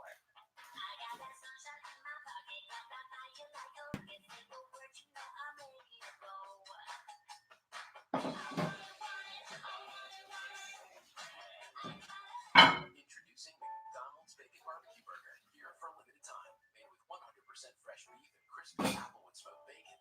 It's an easy, delicious way to get the most out of the holidays. Keep savoring the season with McDonald's Bacon Barbecue Burger.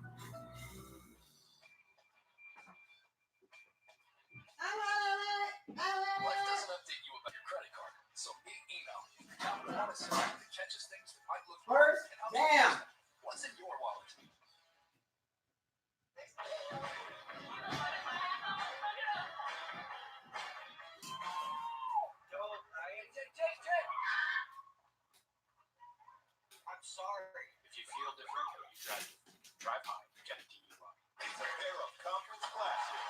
FS1. First, the second-ranked Buckeyes look to continue their dominant season against the Badgers. Then, Matt McClung has the Hoyas rolling on a showdown with the Pirates awaiting. A college hoops doubleheader begins Friday at 6:30 Eastern on FS1 and the Fox Sports app. Today's game on Fox is funded by Verizon, the network more people rely on, and by Capital One. What's in your wallet?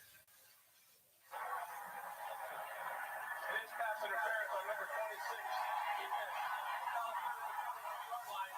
It'll be first and 10 at the 22. They set the game clock to 7:14. Referee Carl Jeffords, and they had to call this once. Oliver with his hand to the face mask. That's right. Pass interference. That's a good decision by Tampa Bay to challenge, and they get the reversal. Now, regardless of the fact that it was an underthrown ball and he couldn't have made it, you can't be able to touch it. Sean Perry out there beasting. That's an old Raider trick, but it doesn't work anymore. Bring back the memories of Lester Hayes. Lester Hayes trick right there. Barber, that's the guy for Tampa Bay. South is looking to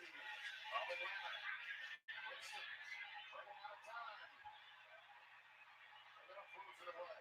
Good job by Jameis Winston. Let's go down to Sarah Walsh, who's got more on Barrett for us. Because in the last 2 seasons, Prashant Perriman's been on 4 different teams, but these last 3 weeks of production are what the receiver envisioned when he came into the league as a Ravens first rounder now 5 seasons ago.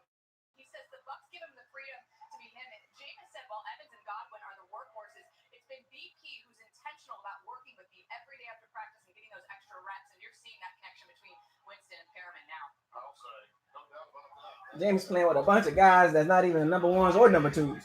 Watson comes late to the bottom of the screen with a motion. And then slap the heading off is to Jones. Yo.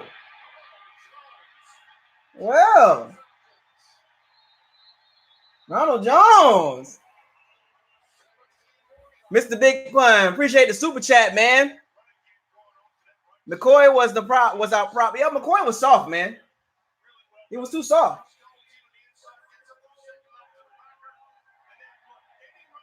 McCoy was too soft for the team, dog.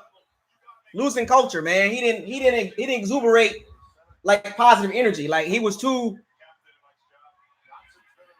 negative, man. Like McCoy was too negative.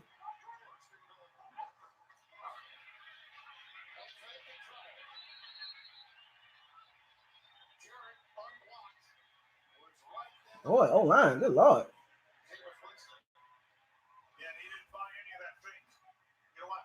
Is Alley Cap again? Gonna come up inside, good quickness. So he jumps on top and he never bites on anything. He just goes and gets the quarterback, which is what exactly he should do. And his last season tied with Aaron Donald for the league leading tackles for loss by the Vincent tackle. He was 15. Second and goal. That was a weird play call, but that's cool.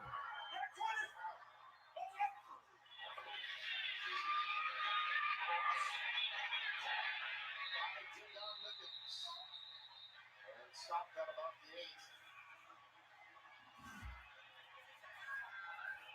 We have a flag down? Yeah, we have a flag. It looks like they're going to go against Tampa. At least that's what they were pointing at. Pass interference. Number 80. Offense. OJ Howard, God damn. There you go, OJ. There you go. There you go, OJ. You're good for something.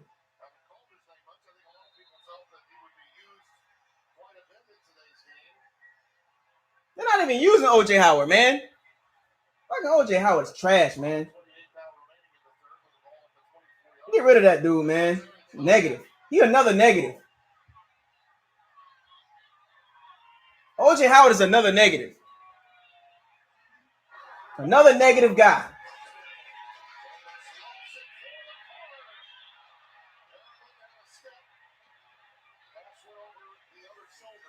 OJ freaking Howard, man. Just get some yards and get the field goal, man. Here's the pick that put him in this situation. Watch this. Right, here's 80.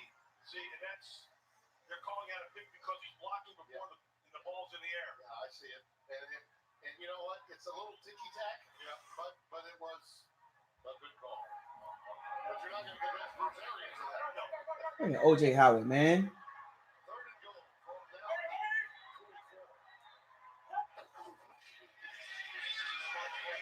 Jones right off the gut. He gets it down to about the 16. Given the kicking woes, they want to get their guy back in as close as they can because he's had so many problems, and particularly against these Atlanta Falcons. Somebody's got to put the hooter on him. That's probably what they did. That thing's deadly. And he is such an accomplished kicker, too. Moza Award winner for the top kicker in college football back in OJ freaking Howard. 2017. Let's make the field goal, man. We good. Out of Utah. 34 yards this time.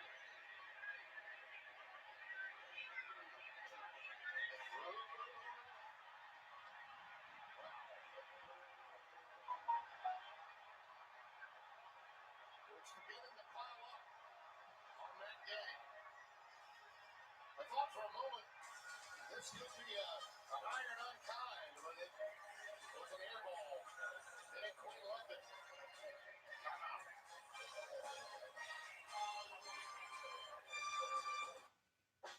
You need USAA insurance for members like King. Jesus Christ.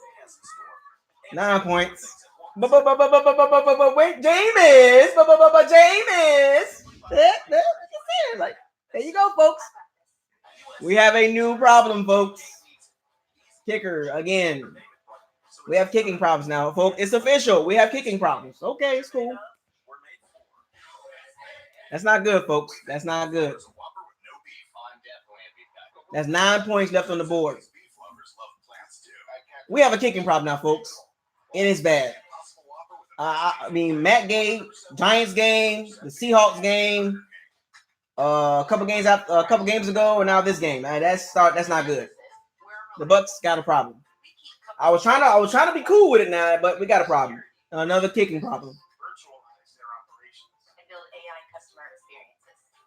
We also keep them ready for the next big opportunity, like 5G. Yeah, we got a kicking problem, folks. Whether you like it or not, we got a kicking problem. When it comes to digital transformation, Jameis. But Jameis Winston, though, he should have threw a touchdown.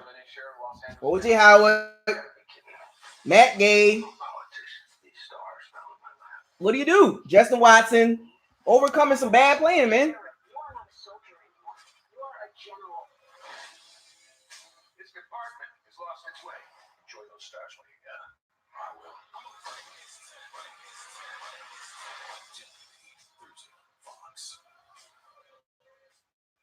With the free Fox Sports Super 6, the chance to win $250,000. so we had to cut back, right? Today's game is sponsored by the All-New Impossible. Plans and now available nationwide only at BK. Well, only his place in football as a kicker. You see Jason Pierre-Paul and trying to help his beleaguered kicker in the aftermath of that miss. That's three misses today on field goal. That's not good, folks. Matt Gay cost us the game. Smart thing by JPP. So, I think if you do that kicker right now, somebody's going to win it at the end for us. Now, you're going to have a chance to win this game. You got to keep him on the positive side to let him know you're on his side. Because right now, he's feeling like a drag. Matt Gay, bro. Let's go for it next time, man. Should be beating the Atlanta Falcons by 15 by it right now. Easy.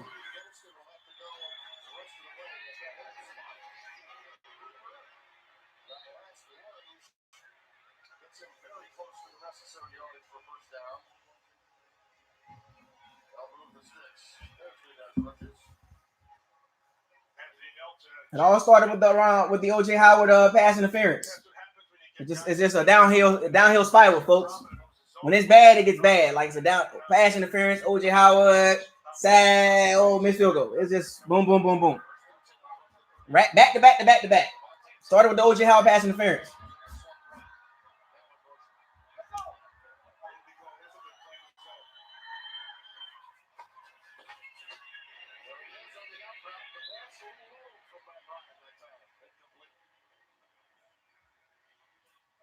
That's been around this game for so long. Sees things fast, deciphers things fast. You know, he's not Matt Gay, bruh. He's accurate with the football. He's one of those guys you want in situations like this. Nice, tight game. You're not going to make any mistakes, and he's going to make big throws when he has to.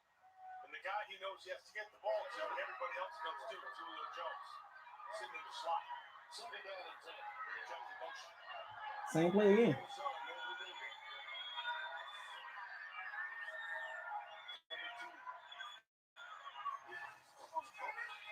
Push up the middle, Lions pass. While the threat of the there. Looks like he is between two defenders. Brings that one in, and it's a first down. Yeah, so this is still basically a field zone, and so they've just got their eyes back, and they can help themselves if you go off of more of a matchup zone when you're playing a route more than you are the field.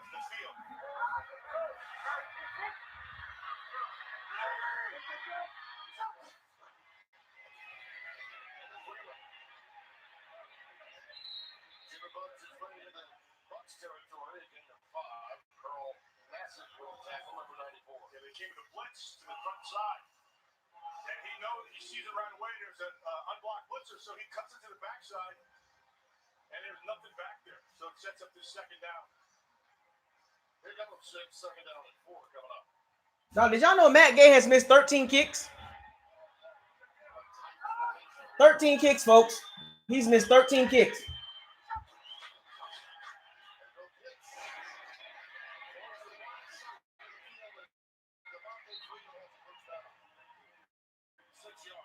Matt Gay has missed 13 kicks, folks. 13 kicks on the low.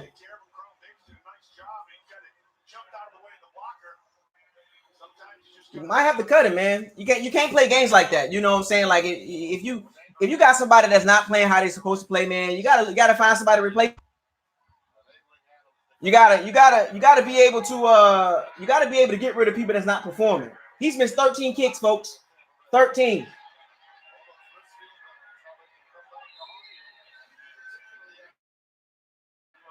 If I was Bruce Arians, you find another kicker.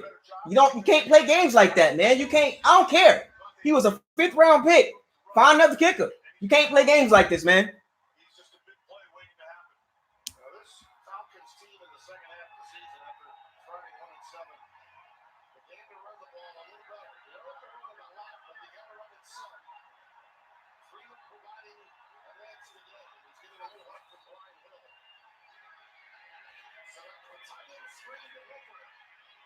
Boy, that was a quick convergence by those lightning fast safeties and linebackers from Tampa Bay. That looked like it may go there. Timmy White did a great job. Yeah, he got out 13 kicks, folks. and got into the throw really quickly and sets up this 3rd and mid-roll. So that's what they wanted to get to. They wanted to get to 3rd and 5, 3rd and 6. That will be a 3rd down play. That starts the 4th quarter. The Falcons are 5 of 12 on 3rd down conversions today. As we come 13 kicks. in a tough NFC South showdown. Another one of Jason Light's draft blows. He blows, man. Like, he's just missing kicks. Like, goddamn, man. But it's Jameis' fault that Matt Gay's missing the kicks. That's Jameis' fault. I got you. Get your choice of a Cobalt drill or impact driver for $99. Do it right for less. Start with Lowe's. There aren't many books written about how to raise 3 13 missed kicks. If the Bucs don't sign a veteran kicker to come in and compete with him, his confidence is shot.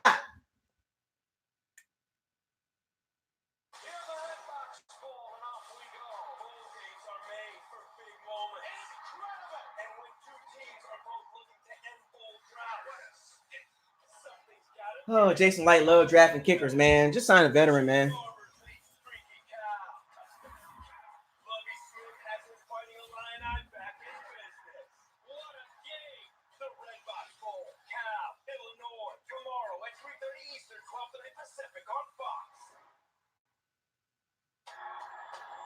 This is a sport of people.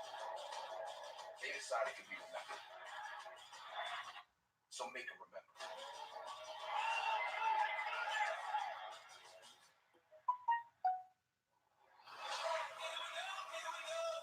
It's my turn to make history.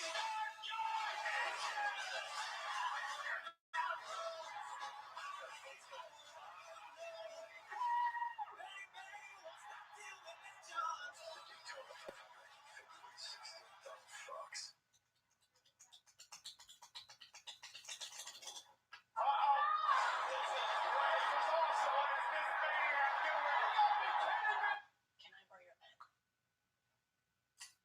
Thank you.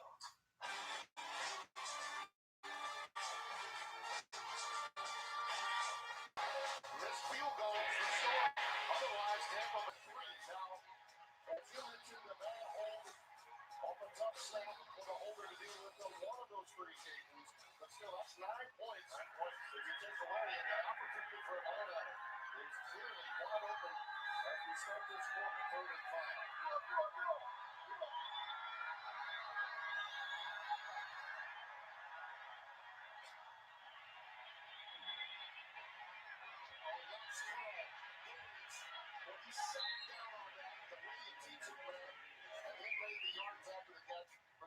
Yeah, and what he did, he just very subtle. Watch at the top of his route once he catches it.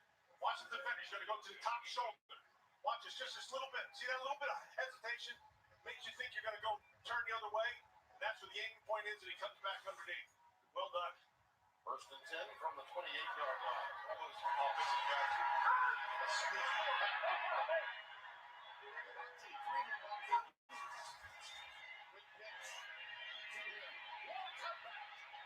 Slides down at the 20. I think he was trying to make another move and slipped on the turf, but that's a gain of 8.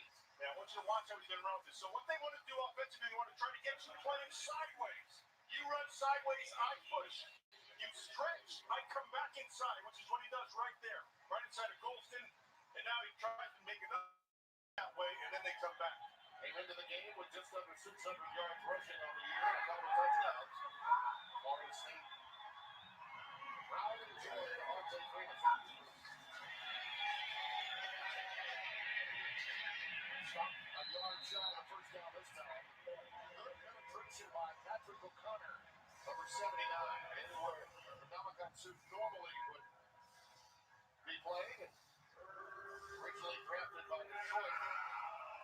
So, Tim, the best way to attack a team that wants to get you going sideways is to attack forward. And you get them to get penetration, and it kills them. 3rd and 2. Julio Jones back in the game. And Allison is the second. And Allison gets it. He's stopped. He's short. William Golston, number 92, the first to make contact. Golston did a really good job on the inside. So what they're doing is they went ahead and they won on leverage. They won on the inside. Low man wins. Watch Golston right there. Oh, and it's a double they tried to get on. But he got under the pass of the right guard there. And he's the winner. Well, really well done. He was low, but for low, that was pretty high. Well, he's low. So it's low. He starts low and he gets up. They're going to go for it here. Let's see what happens. Going to the lobby. Freeman to get the setback. Jones in the bottom of the screen. The well for Julio.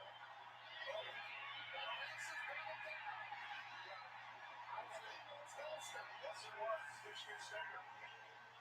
Got his hand up because Freeman was wide open.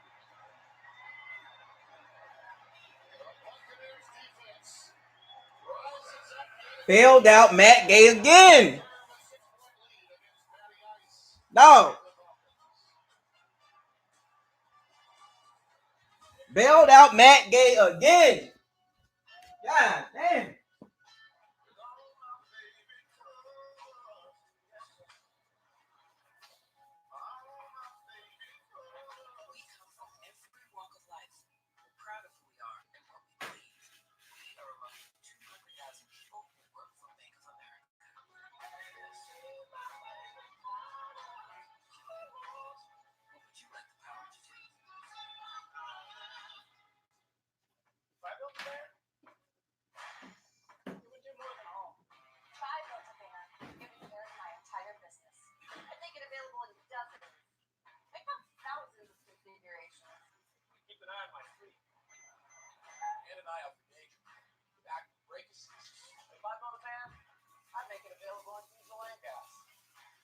Introducing the all-new Sprinter, starting at $33,790. Mercedes-Benz, vans, or the run. Introducing Google Pixel 4. I got that sunshine in my pocket, and I buy you like a rocket. Say the word, you know I'm ready to go.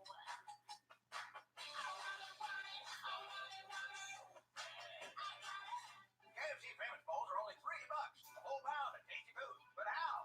It's a famous more of this, and some famous bits of that, and a famous chicken on top of all that stuff, and more gravy. KFC famous bowls, a whole pound of delicious food for only $3. Work so hard, give it everything you got. Straight to my life, as tough as a knot. Walking the stage, and we're never gonna stop. All straight, no sweat, just in case you forgot. Secret. All straight, no sweat. 8, 7. She's out, Doc.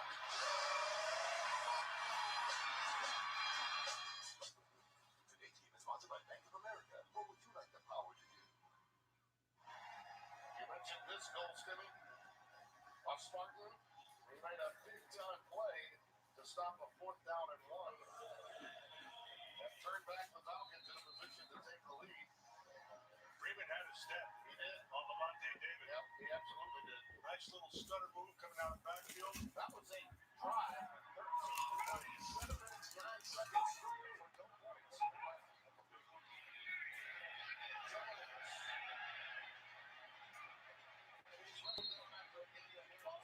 Let's go back to that play and size it up for him. Couple of tells. First of all, it's closer to the line of scrimmage, and he's quicker than normal. That lets him know he's got to stay inside out. Now, what the Freeman will do to David is this: right there, that little hesitation, stepping inside, that gives him the separation to the outside. It would have been a completion.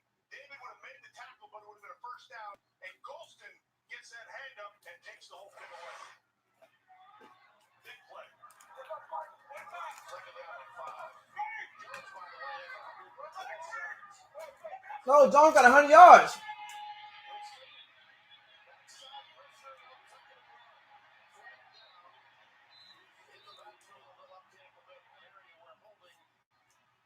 likely going to be the call.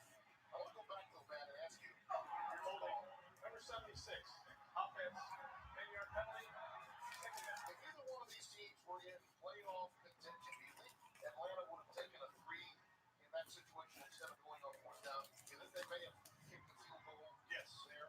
Yeah, we do. Yeah, because you know it's a 6-point game now. You want to get it as manageable as possible. This is one of those. These teams are playing hard, but I think they both know.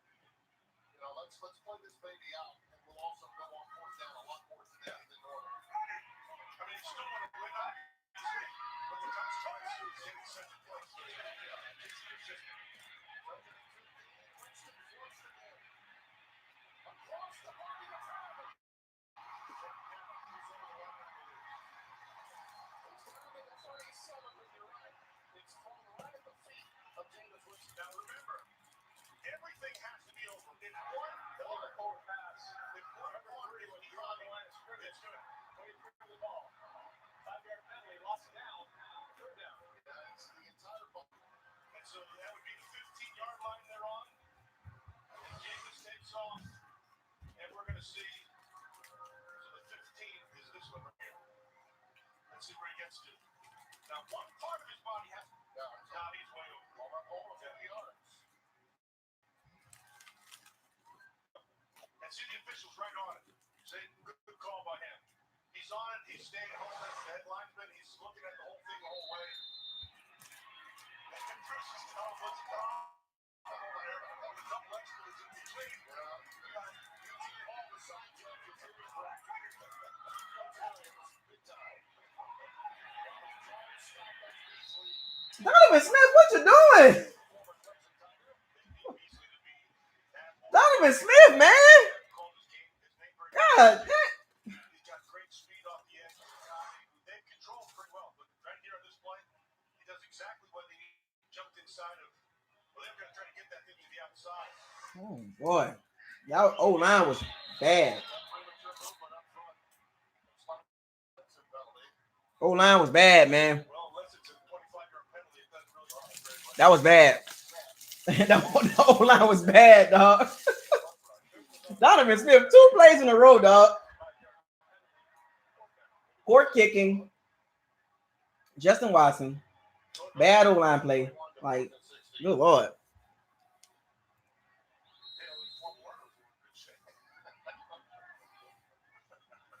Got to overcome a lot on this team, man. God dang, what?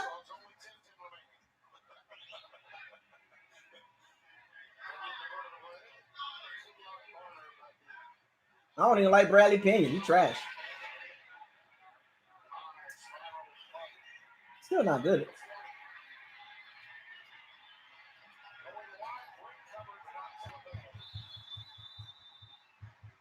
Don't like Bradley Pinion either.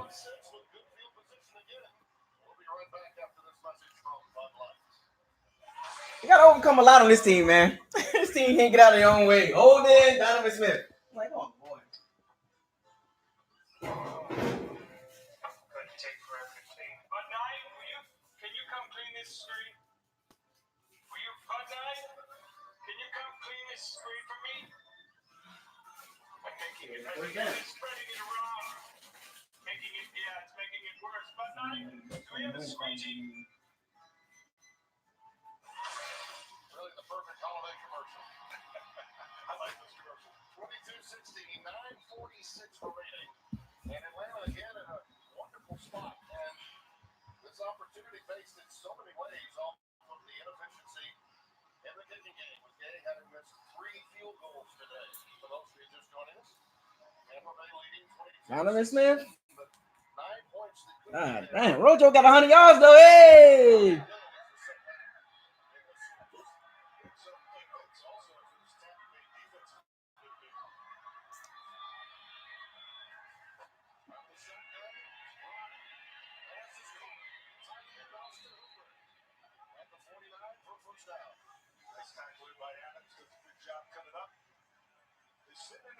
Josh Woodard, super chat. Make Smith take a pay cut and Gay do hitting drugs. Oh boy.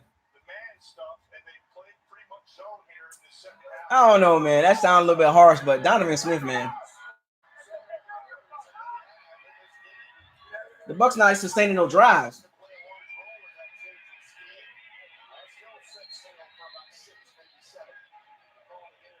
They're not sustaining those long drives. The offense again in the second half has basically sputtered.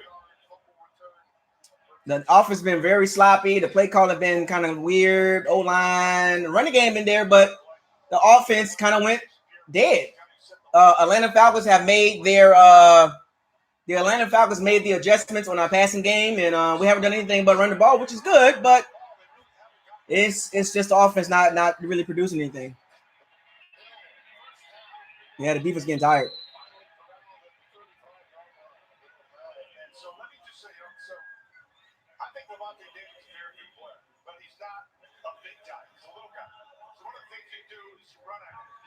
Yeah, defense getting tired.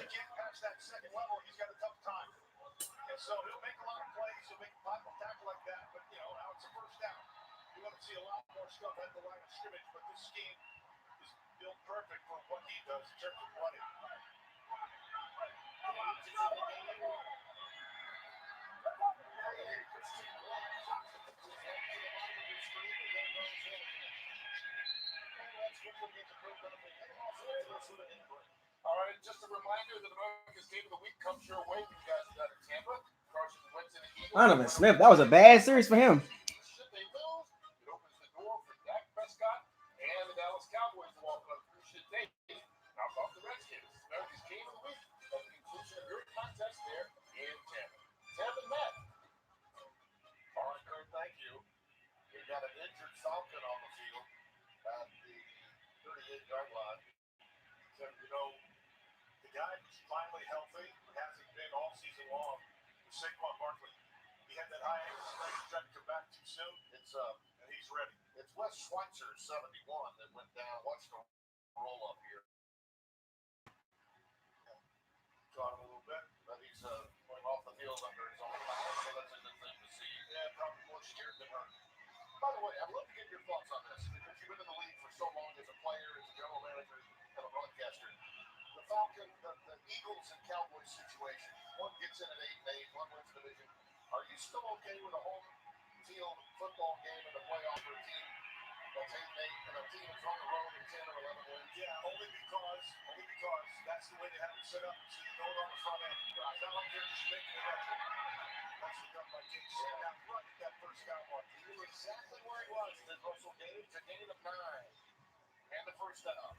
Again, like I said, Picking them apart now. Matt Ryan picking them apart. That zone ain't working. watch the back. See, those are field zone drops. And when you have that, what you really have Matt Ryan is too good to play zone against. You got to make Matt Ryan make the throws. And the Bucs went soft and they playing zone. I don't know what's going on with the bend don't break thing, but they're not playing the same coverage they were before.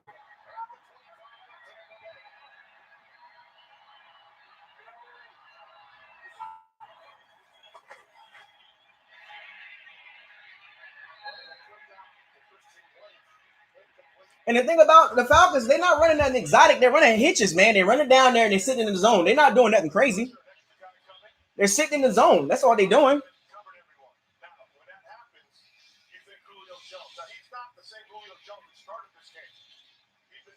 They're sitting in the zones and they're curling in the zones. And Matt Ryan is picking it apart. And Todd Bowles got to play some man. You got to make Matt Ryan make the throws because the zone is not going to work. Zone not going to work. You got to play man.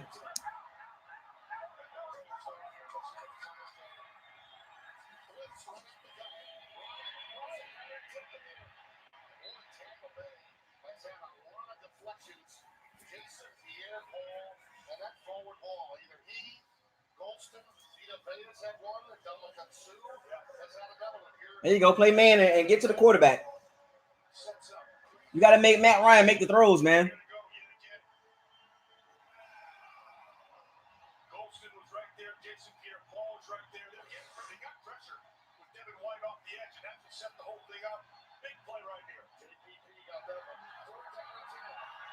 Play man.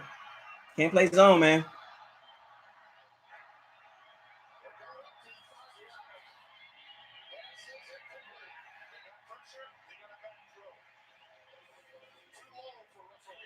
Playing that zone, man. Got lucky.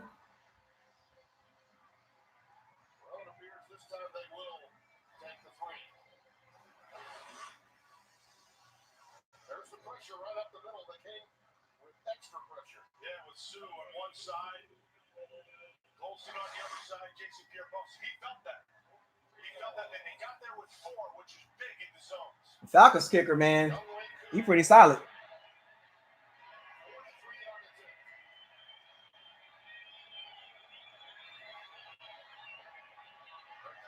That boy don't miss.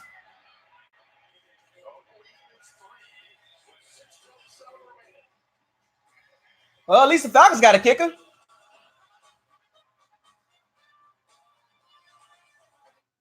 would rather visit me than shop for a car.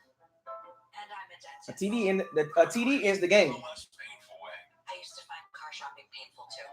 But then I found Car Gurus. It was so easy for me to be very specific about what I wanted. And then Car Gurus showed me how good of a deal I could get. Or not. Once I saw the dealer had a 5-star rating, I was on my way. This is my car. And that's my deal. Go to Car Gurus today to find great deals from top-rated dealers near you. The Bucs need to sustain a drive here, man. They got to get a drive put together. They got to put together a long drive. They got to put together some first downs and some yards, man, because this defense is going to feel quite a bit. The offense hasn't done anything in the second half.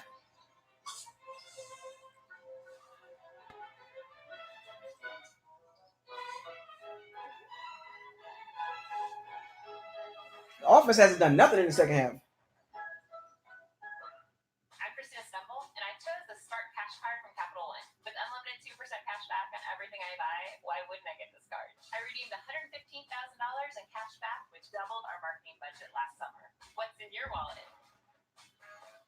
Here come the playoffs. 12 teams, down to 1. We're all over. One network, all postseason. For the new sheriff of Los Angeles County. You gotta be kidding me. Sheriff's an elected official, I'm no politician. They knew exactly what they need.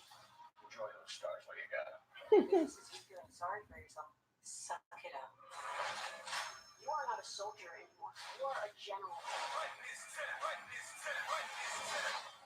This whole city, always on edge. One person can change that. You ready? Can the Bucs close the game out, man?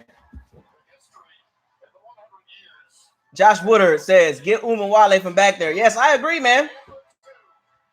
I agree, man. Wale, man. He's not good, man. It's trash.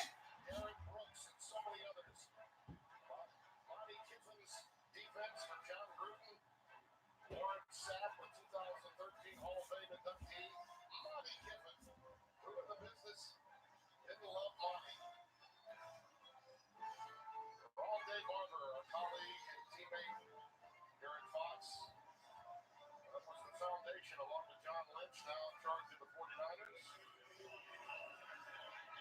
And now this defense this year doing the job big time holding off Tampa Bay. Well, on Friday, we got the number 2 team in the country. Ohio State looking to keep things rolling as they take on Wisconsin. It's a Big Ten battle. You can catch the action starting at 6:30 Eastern, 3:30 Pacific on FS1 and the Fox Sports app. And that Tampa 2 all comes from Bud. Almost had it. But used to be the Steelers 71. But that's the one. Bud Carson brought that from college, showed it to the Steelers.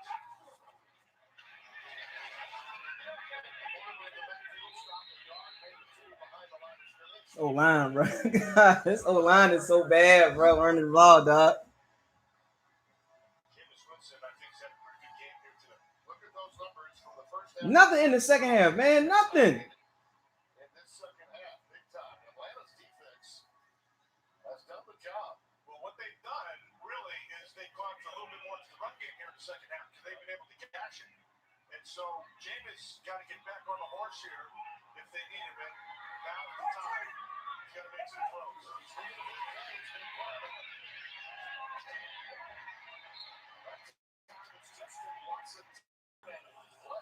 Here we go again. Get this O-line, dog. This O-line, man. Oh. Can't run the ball for a first down, dog. You got to throw it. What I got here was take the cover page off of Bud Carson's 1971 Steelers and slapped on the Buccaneer defensive cover, and that, voila. Yeah. Because it all comes down to personnel. Once you have great personnel like Derek Brooks, Warren Sapp, those guys, it works.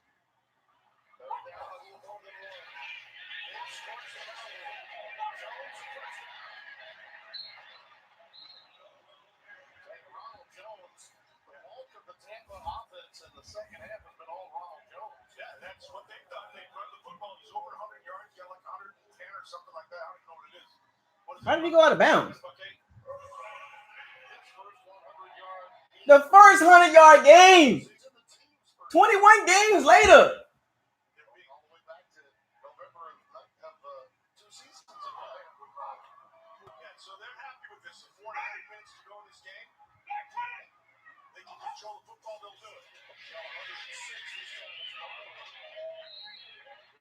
Payne Barber's so trash, man. He's just not good enough. With the tackle. He went on and on about how much it meant to him and us. We like the fact that our kid is invested in them. Big mistake. There's no turnover. But the ball has to be that or beyond the line of scrimmage. That's Tebow Jim Winston talking about it now, saying, I was throwing in an area of a receiver, but you're right. I don't think it got back to the line of scrimmage. It's outside the boundary. Offense. Don't take it definitely. Lots it down. Third down. You were right on it, Parker. That's a great call. That's because I studied the deep line needle. I should say cheat off. Those little things, though, that can happen from time to time. That's any fact and problematic for Tampa Bay. All right, so here he goes. It's a huge play right here. The 4-minute mark. Huge play. Let's watch Rashad Penny. He's been the guy to be able to make big plays, and they've been 50-50 balls, Tim. But the offense hasn't done nothing in the second half. Jesus Christ. Make some plays. Well, they took the air out of the ball and started running the ball. That was cool. But that's the downfall of it when you can't move the ball. The other guy wasn't he would be A would be Perriman, C would be Watson. Third down, 20. Swing it out to Jones. He's out to the 40, maybe the 41-yard line. Interesting call. I mean, it's not like you have a lot of choice on the third and 20. You can pick up 10 or 11 yards. They were just playing field position. Yeah, that's what it was. Boy, Byron Levis, your play calling in the second half has been trash. So what it was to win the game, what they're saying on the sideline is, look, we're going to trust our defense to win this game. You got 3.5 minutes left to go in this game, and it's going to be 4 downs all the way down here. So we're going to trust our defense. What has the offense done in the second half? God damn. They haven't done nothing.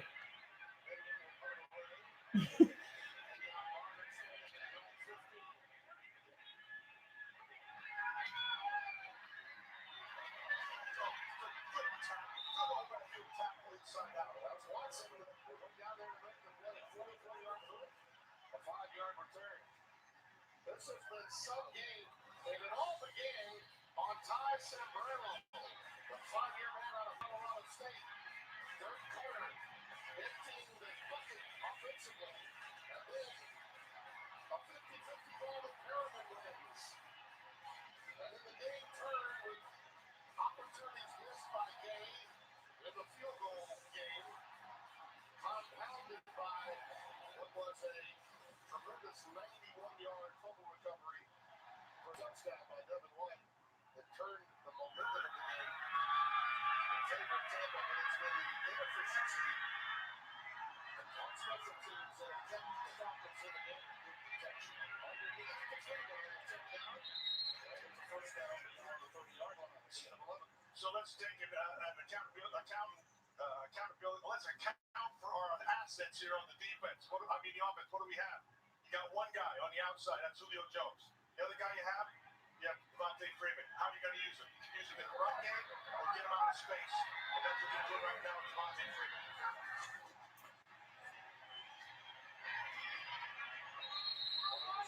About 33-yard line. Devontae Freeman with the stop. It's up to the defense. On Julio Jones. The third guy you would say would be Hooper. Gage and those guys are on the outside, but the big guy is Julio Jones. When they need to play, that's who they're going.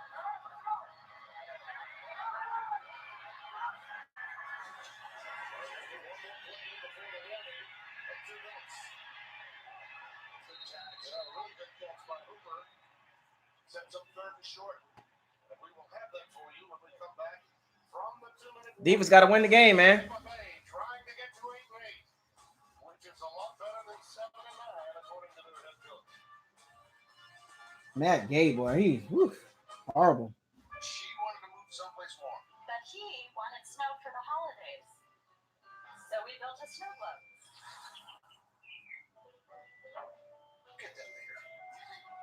But the one thing we could both agree on was getting Geico to help with our homeowners insurance. What? Switching and saving was really easy. I love you! Sweetie, hands off the glass. Call Geico and see how easy saving on homeowners and condo insurance can be.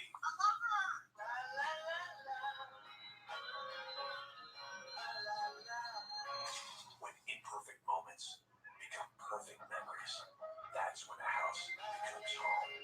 Rocket Mortgage, push button, get mortgage. For my whole life, I didn't know if I even really existed. But I do. People are starting to notice. Joker. Own the digital movie now.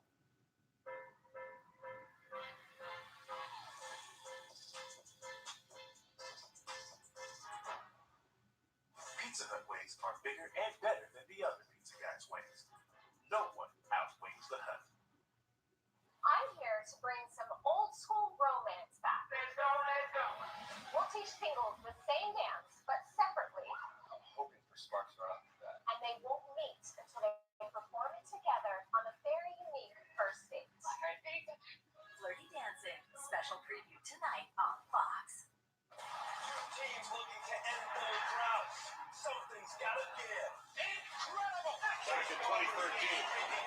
Breeze on third and 7. It is high for a first down to Taysom Hill.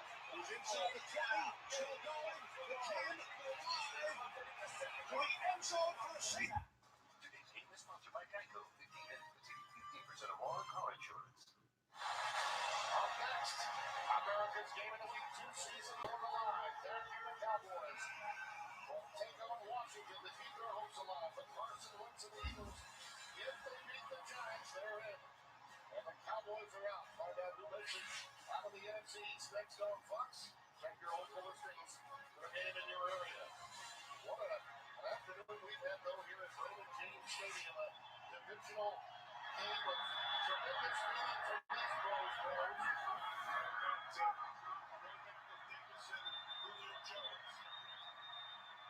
They need 3 to win the league. The 41. Time outside. Rise on the play. Yes! From 36. Not enough time to be able to get the ball out. They had the coverage that got it downfield. And they also had Freeman on the swing. So they couldn't get there because of the pressure. And Shaq Barrett adds to his sack total, surpassing Warren Sapp all time as a Tampa Bay Buccaneer. They're going for it on fourth like you said they would. This is your ball game right here. Yeah, and so they got Shaq Barrett out wide up on the outside. That's a mismatch. There it is. That's a first down. Tampa Bucks back. MJ Stewart. MJ Stewart. MJ Stewart. MJ freaking Stewart.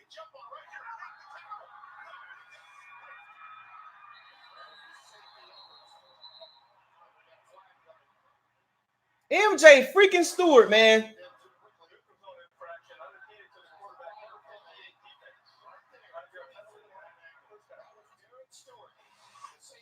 Darren Stewart, MJ Stewart. MJ Stewart and Darren Stewart, 2 guys that's not even supposed to be on the field. That should have been 4. That should have been stop. Yeah. MJ Stewart just so bad. He gotta go. Cut him for good. He don't even need to be on the team.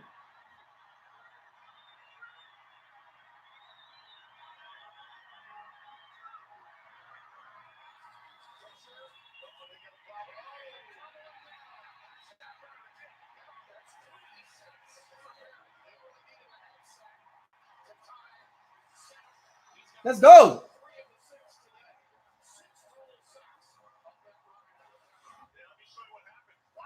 Darian Stewart, what are you doing?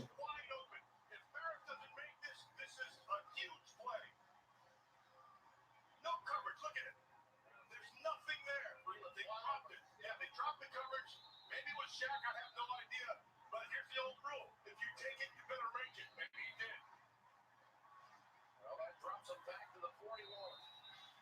It's crowded. Raymond James will tell you the story. Second down. 20 sacks. God. Damn.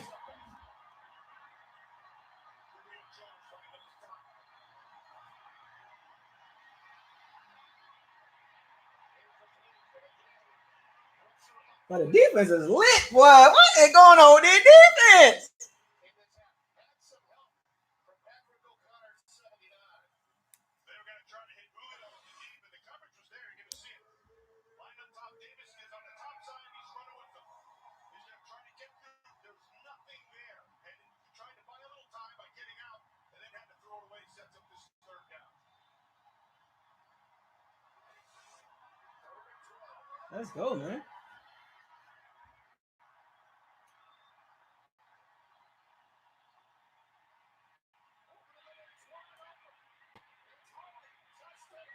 Why was he open?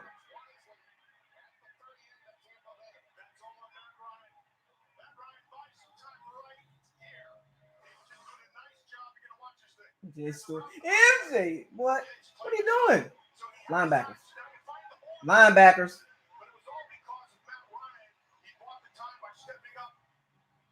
Linebackers. Devin White.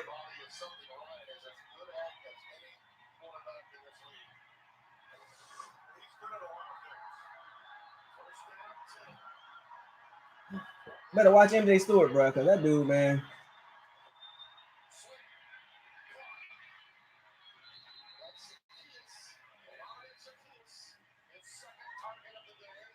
Stopped at the 27-yard line. And we get a timeout. Let's quickly check in with Carissa in the game break in Los Angeles. Thanks, Tim. What's up with the zone play, man? Zone. Why are we in the zone?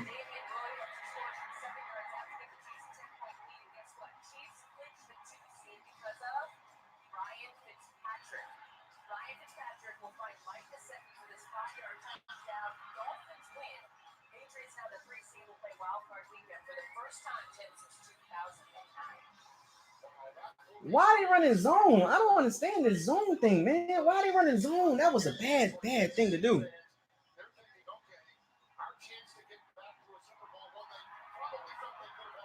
Gotta watch MJ Stewart, man. Gotta watch him.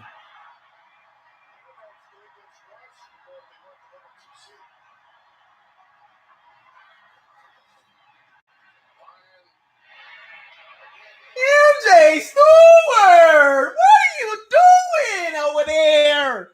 What is MJ Stewart doing? This dude is so bad. MJ Stewart is so freaking bad. Oh my gosh, man. Oh my gosh, bruh. Todd Bowles, what are you doing?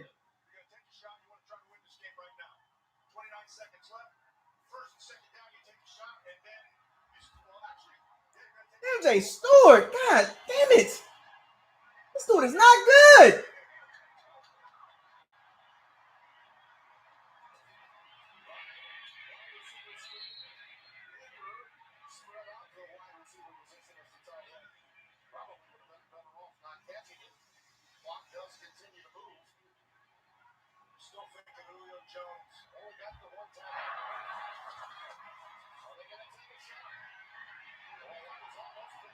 MJ Stewart again. Everybody he's guarding is open. What is up with MJ Stewart? What is up with this dude? The dude was open again. Holy crap. What the hell is MJ Stewart doing? They running out routes on you, bro. You know how to cover out. He's so horrible.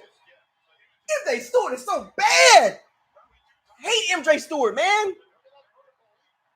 God damn it. MJ Stewart cannot guard nobody. Holy shit. God damn. They keep attacking him. Todd Bowles, help MJ Stewart out. He's garbage. Fucking Matt Gay and MJ Stewart.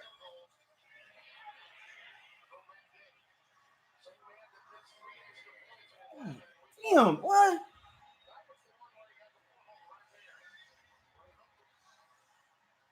MJ Stewart is so bad. Holy crap. Are you kidding me? Out routes every time. Is MJ Stewart is even thinking about it?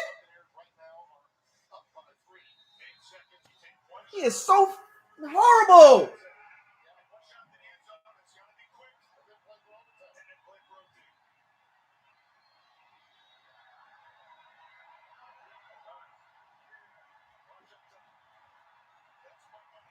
MJ Stewart, man.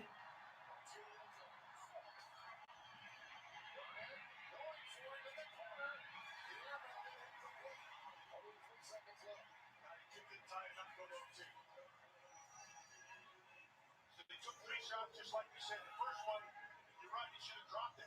Stop the clock, would save another timeout, they could have gotten another play. MJ Stewart, dog. MJ Stewart is so bad. He is so bad. Him and Vernon Hargraves, you gotta get rid of those dudes, man. You gotta cut MJ Stewart. You gotta get rid of him.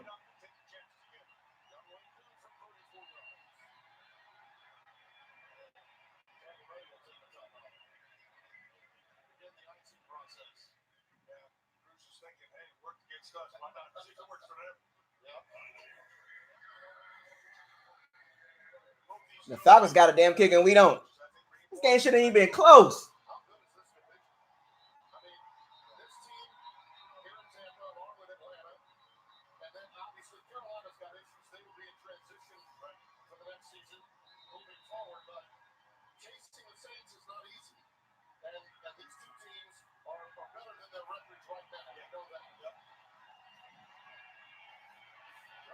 Miss it.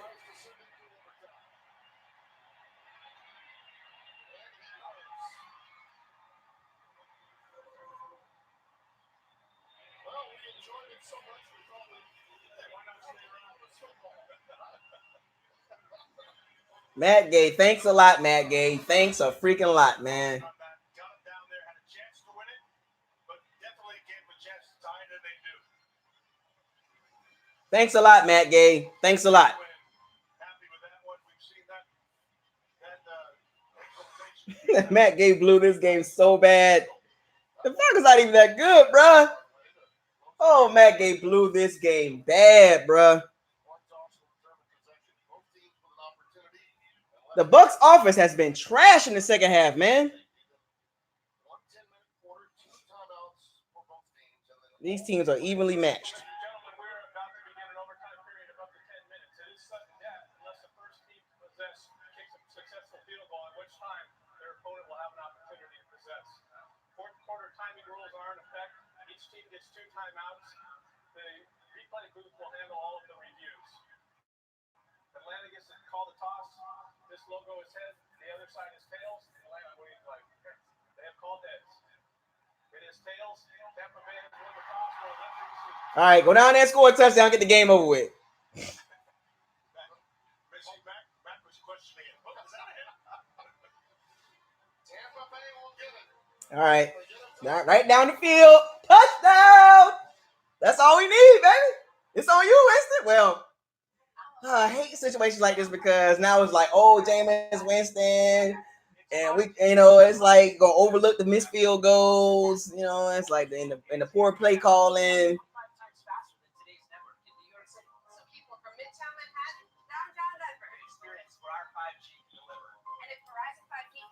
Oh, the Jameis, like what? I can see it already from the Bucs fan base. They gonna overlook the 3 missed field goals and be right on Jameis. But Jameis. But Jameis' fault. The reason why we lost the game is Jameis' fault. I know he missed 3 field goals.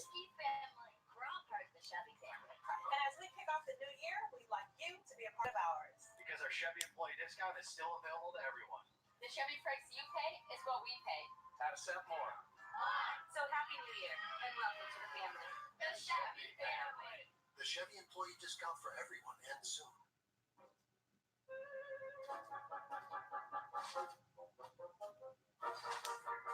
Did y'all know Jameis Winston up until that pass to Rojo had negative 1 yard passing? That is crazy.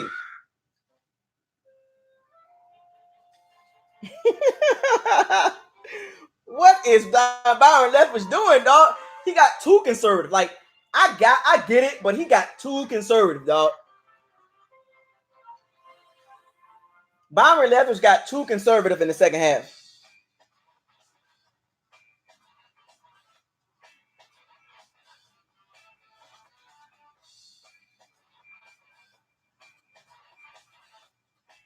Capital One knows life doesn't update you about your credit card. So meet Eno, the Capital One assistant that catches things that might look wrong and helps you fix them. Another way Capital One is watching out for your money or not. What's in your wallet? Hey, it's been a long season, but why not play a little longer? You want the W as badly as you could possibly imagine. Whether you're the Atlanta Falcons looking to go to 7-9 or homesteading in Tampa Bay looking to be 8-8. Overtime is underway. Along with Matt Millington, Randall, Sarah Walsh is down on the field for us. I got to tell you, the competitive juices in this game, given what supposedly is at stake in this landscape, says all you want to know about divisional play. Absolutely. And so the first half, we had The game should be over right now, man. 180 or 200 yards, whatever it was, and then Rob Jones took over the second half of the run game. So they have a little bit of balance, but they haven't had it. It's been in each half. Let's see what happens here in this overtime because they're going to need both. Touchdown for Tampa Bay.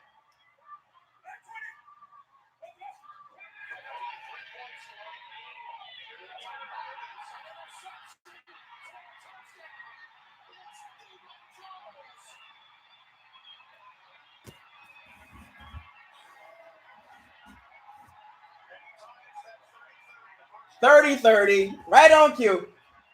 God damn.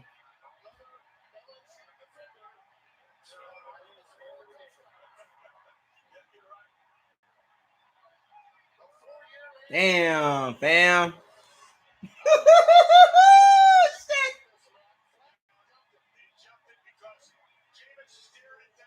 Stir it down. And he just read it perfect. Jumped it, read the eyes, and that's the end. And with that throw, that's the first, I think, the first guy in NFL history for 30 touchdowns and 30 picks. Way to end the season, Jameis. Thanks a lot.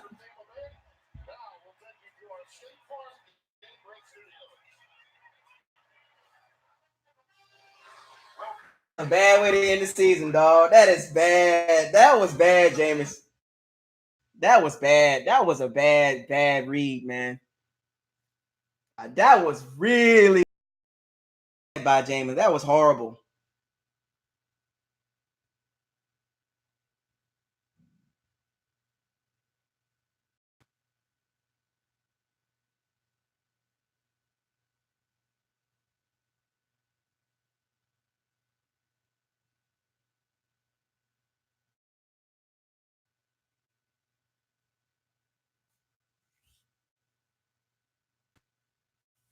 (30-30). Welcome to the 30-30 club. 5,030 touchdowns, 30 interceptions. That was bad. That was bad.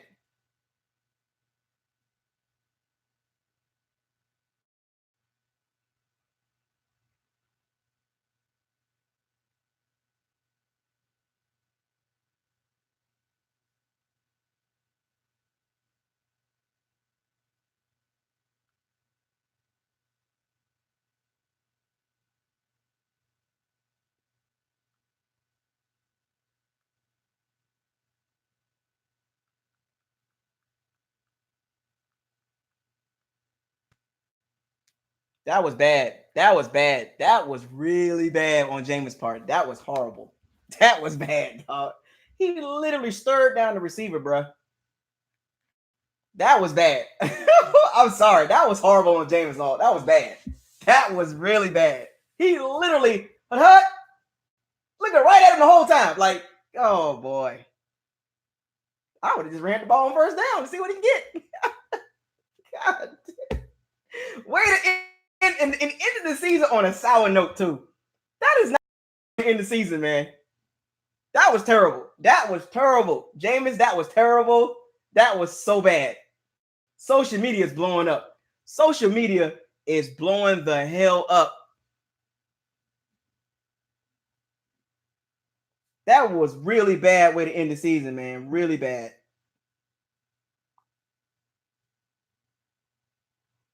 Atlanta made the adjustments, and Byron Leftwich and Bruce Arians didn't.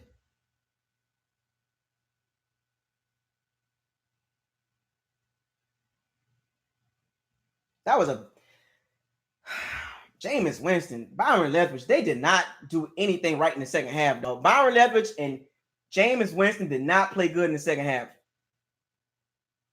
That was bad. But then again, shouldn't even been in that situation if they make the kicks. So I mean, Byron Leftwich played. He called a horrible second half. Oh my gosh. Can't blame Jameis on the game. He's the reason why we lost the game. Well, Matt Gay, Byron Leftwich, and Jameis Winston. All three of them. All three of them.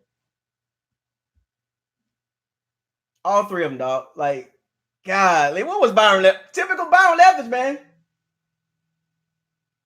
That was bad.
Really, really bad play calling, man. Byron Leftwich, man. I don't know what he was doing in the second half, dog. He got too conservative.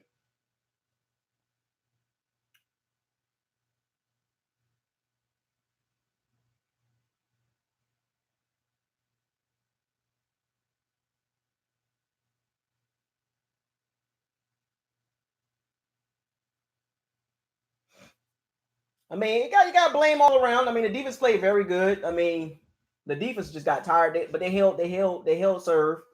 They bailed out Matt Gay. But is Jameis Winston the number one reason why we lost the game? No. Is he the reason why we lost the game? No. I mean, the game should have been over the game should have been over when it was 0-0 in the fourth quarter. If Matt Gay make his kicks, we wouldn't be talking like this. But I know the fans are probably like, "Oh, I told you, Jameis Winston trash." But 3 missed field goals, man. I mean, they're gonna skip over that part. Trust me, I know how this works, folks.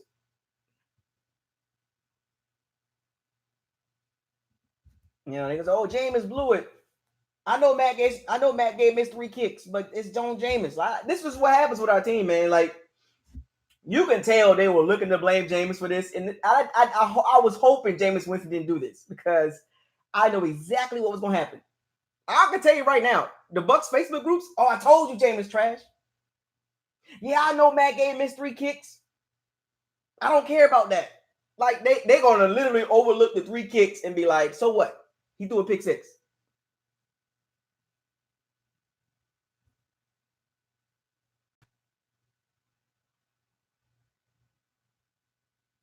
I mean, I knew this was gonna happen, and I was hoping that Jameis Winston didn't throw an interception like that.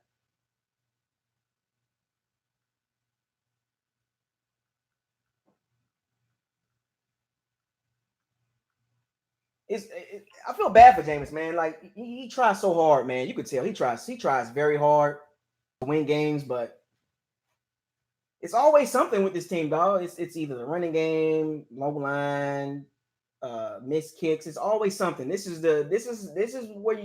what you didn't want at the end of the season. You didn't want it.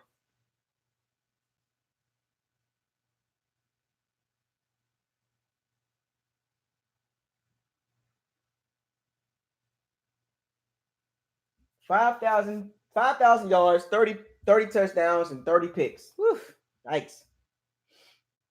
That's pretty bad, man. That's really bad.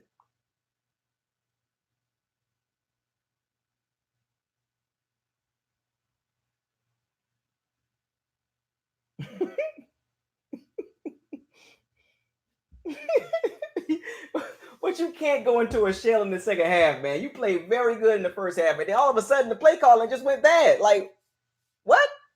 You was moving the ball at will, and then all of a sudden the second half it was like, "Oh, we're gonna take the air out the ball." This is why you got to throw the ball a lot. Like, I understand throwing the ball. I mean, running game was good, but that play call was bad. You could have did a swing pass. Like, the play design, when you look at it, it was so simple. A caveman can read that.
813 Sports. Where was the running game in the fourth quarter?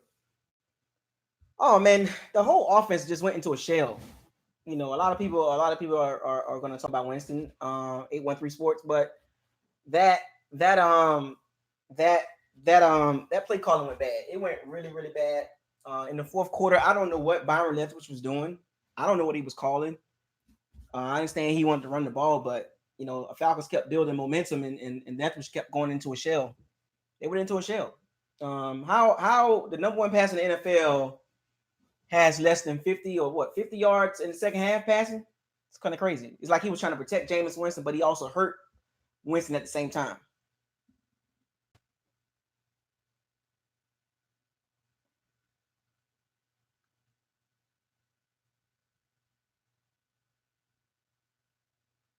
It actually going conservative actually hurt the team.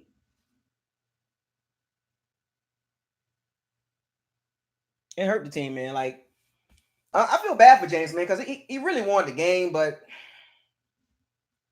you can't end the game like that. There's no excuse on that. You know what I'm saying? Staring down the receiver, still doing the same stuff. Um, Maverick Angel, people will blame Jameis, but the kicker was of course. I mean, I already said that. Angel, yeah, of course they're gonna blame Jameis. Yeah, it's the easy route. It's he's the easiest scapegoat. The game was actually should have been won. I mean, just make the kicks. The Falcons kicker made 5 field goals, and the Bucs kicker missed 3. That's the difference. That's the difference of the game. Yeah, you can point at the pick 6, but Jameis shouldn't even put in that position. If the field goal, if the kicker make 3 field goals, if he makes 3 field goals, we're not even having this conversation. But now Jameis Winston finna take all the heat in the offseason because now he's 30-30 with 5,000 yards. You know, it's kind of sad. I feel bad for Jameis because he did what he had to do. He did what he had to do. The Bucs had the lead, 22-16, and second half, Byron Leftwich decided to get super conservative. I was good with the running game, but he got overly conservative.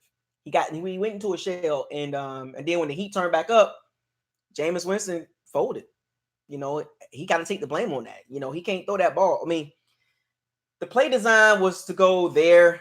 Was it the correct read? Everything's happened so fast, and it's not no excuse. Like I said, that was a bad interception by him. That was really bad. I mean, this is the NFL. You can't wait that long to throw the ball, and he waited too long. I mean, was break open? I mean, no, I don't know, but you know, there's a lot of things you can bring up even before the pick 6. Man, we shouldn't have been in that situation. Let's be honest. I mean, like we can talk about the pick 6 all day. That's easy. I can do that all day.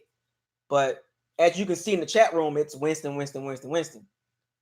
You don't see too many people. You don't see too many people bringing up Matt Gay. They're gonna excuse that. Oh, he's a rookie. Yeah, Jameis Winston in his 5th year. He shouldn't have did that. I get it.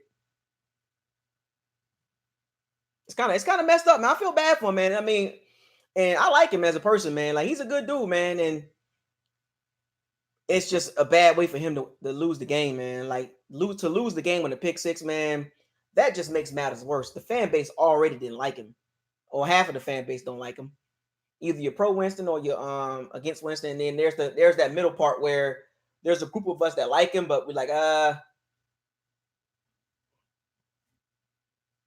it should have never got to that point. I mean, and I feel bad for him too. You could tell he tried, man. You could tell after every field goal that was missed, you could see Jameis Winston's face like, damn, man, like what do I gotta do? Like you could tell he was like what else can he do? I feel bad for him, man. A good dude, man. Good dude, but them interceptions is unacceptable.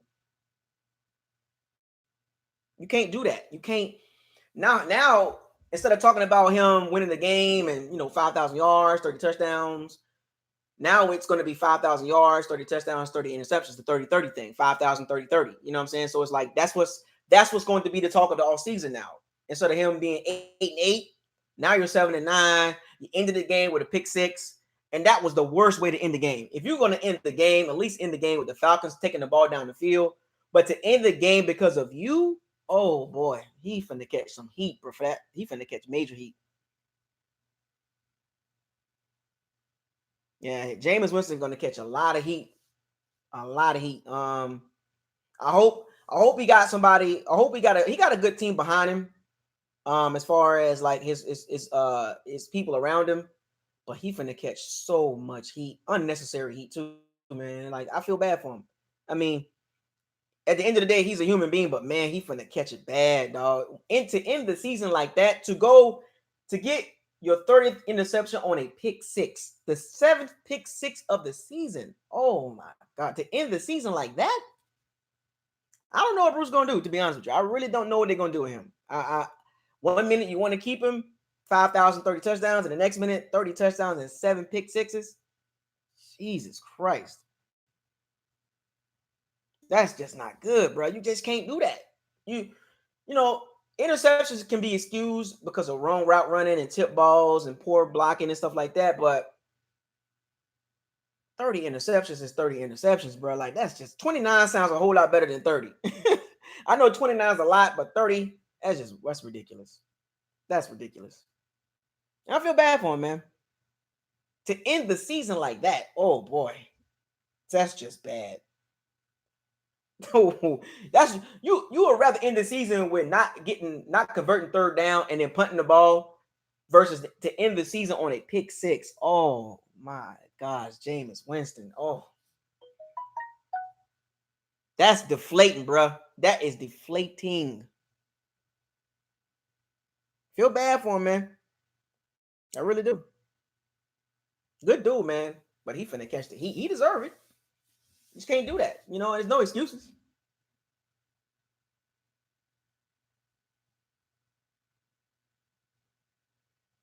I mean, staring the receiver down, bro. That's just, oh. I mean, that's just bad. Like, just really bad. Like, the Bucs didn't do anything in the second half. Nothing.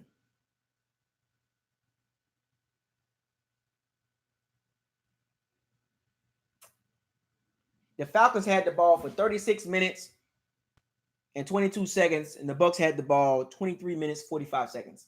They couldn't sustain anything. The Falcons made the adjustments. They made the adjustments, and the Bucs didn't. That was poor coaching from offensively, special teams, defense. Like, yeah, the defense played hard. They played as hard as they could, but the defense gave up some yards, man. They gave up a lot of yards, you know. The Falcons played good defense.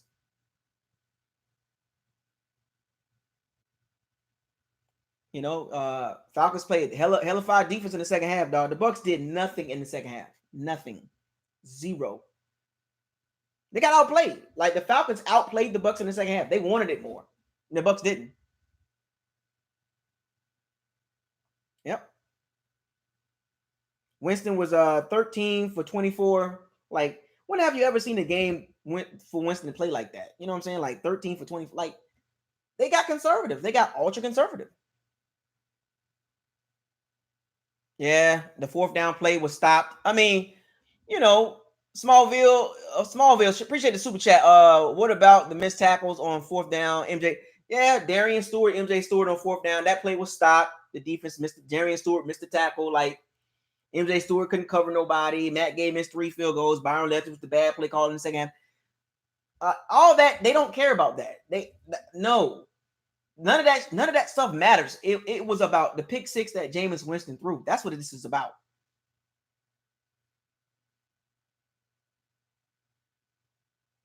That's what this is about, folks.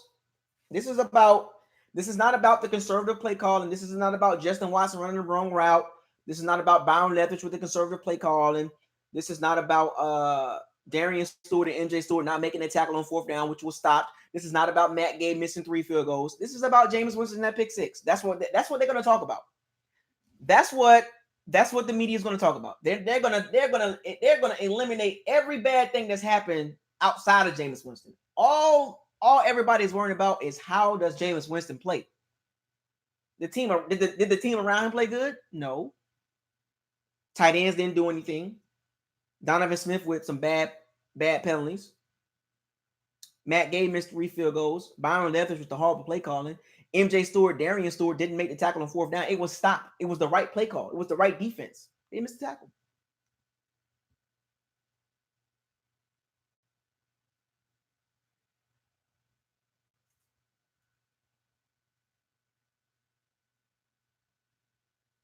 I mean, that's bad. I mean, it's pretty bad, folks. I mean, however you want to cut it. But that's not how you wanted to end the season, though. Not like that. Oh, that's so bad. Ooh.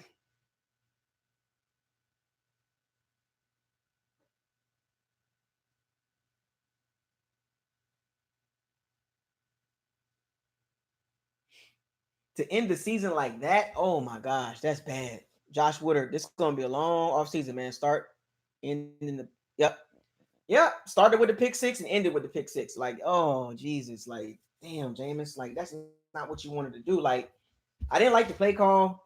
Probably maybe should have did a screen pass or a swing pass or something easier for him. Like, and I hate to say it like that, but damn, boy, I just feel bad. To end the season with a pick six, man. 3 missed field goals, 2 interceptions. That's just bad.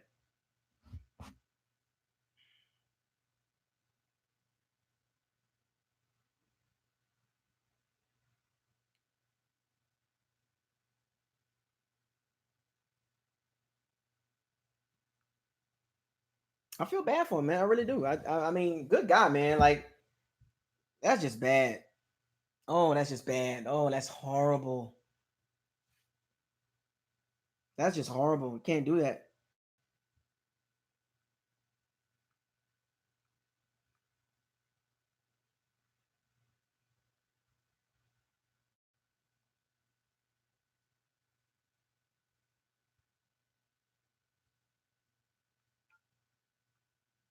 And he threw the ball to Cameron Brate, a sure-handed receiver that runs good routes, but Cameron Brate is useless. He's useless in this offense. Every tight end is useless.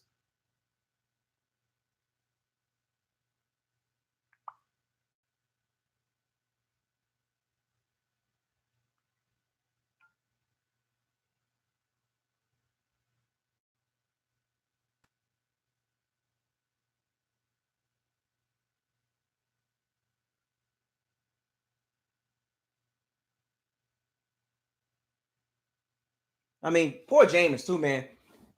Super chat, Cheesy Breezy. Appreciate the super chat, man. Mr. Big Pun, first career was a pick six, last pass a pick six. Damn, yeah. That might be Jameis Winston last pass for the Bucs. There, it's a probability, folks. It's a chance that that's his last pass for the Bucs. Started with a pick six back in 2015, ends in a pick six 2019. I feel bad for him, bro. I mean, he got talent, immense talent. But god damn, bro, like 30 interceptions, you just can't get over that.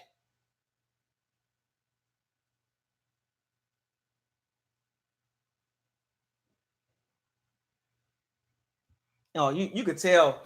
And when it happened, I was like, as soon as that pick six happened, I was like, oh man, this is not good. Like, I can already picture in my head the media blowing up, the Bucs fan base blowing up. Oh my gosh.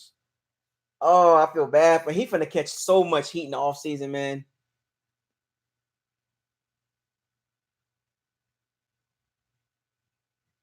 You know, like I said before, if you watch my preview video for the Falcons and Bucs, if the Bucs move on from Jameis Winston, move on from him. Move on from him. To me, like I said, I wouldn't franchise Jameis. I would either sign him or move on from him. There is no in between. We don't need another year of uncertainty at quarterback position. Josh Woodard, appreciate the super chat. Kurt Menefee couldn't wait to say 30-30. Oh, they didn't mention nothing about the 5,000 yards, but oh, he was quick to say 30-30 though. Oh, he was quick to say that shit. Oh, they can care less about Jameis Winston 5,000 yards. Oh, they didn't even mention it at the halftime show. They couldn't wait to say 30-30 though.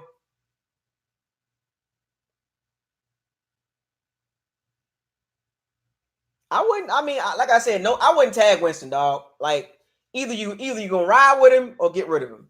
There is no in between. There is no in between with me.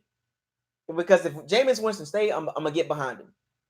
If you move on from Jameis Winston, all right, cool. Who's the next quarterback? There is no in between with me.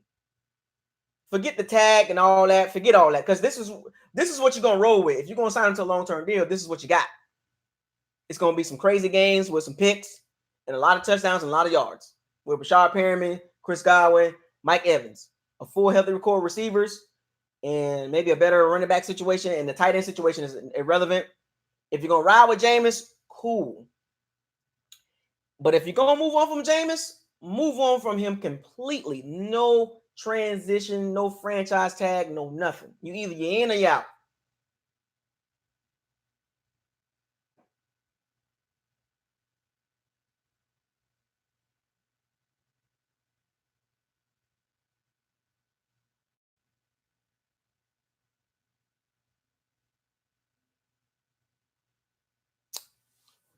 Appreciate the super chat, Cheesy Breezy, man. If y'all want to hit me on the super chat, I will talk to you through super chat. The super chats are rolling in. This is my last live stream of the season, so if y'all want to get your super chat saying, if y'all want to talk to BucosLocker, talk to me through super chat. Cheesy Breezy says, if anybody can handle this pressure this offseason, it's Jameis. He'll come back better next year, either with us or another team. That's what it's either or, man. You know, Josh Woodard, just look out for the channel, bruh. And you my boy. I appreciate it, man. If y'all want to hit me on super chat, if you want me to talk to you in the chat room, you gotta reach out to me through super chat, because I am not gonna respond to everybody in the chat room. There is over 120 people in the chat room. I cannot talk to everybody in the chat room. If you want to stand out, at the bottom of the chat room, there's a box with a $sign on it. You click that button, you can donate 50 cents, $1. Type in your message, I'll talk to you. You can ask me any question. This is the last live stream for 2019 for me. So I want to be on here for a little minute. If you want to ask me any questions about the Bucs, Winston, Rojo, this is your chance, because I'm not going to come back on until 2020.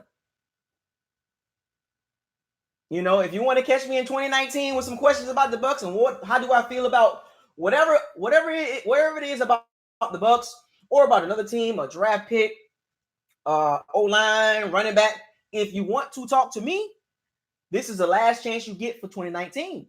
So reach out to me through super chat and I will talk to you. Plain and simple.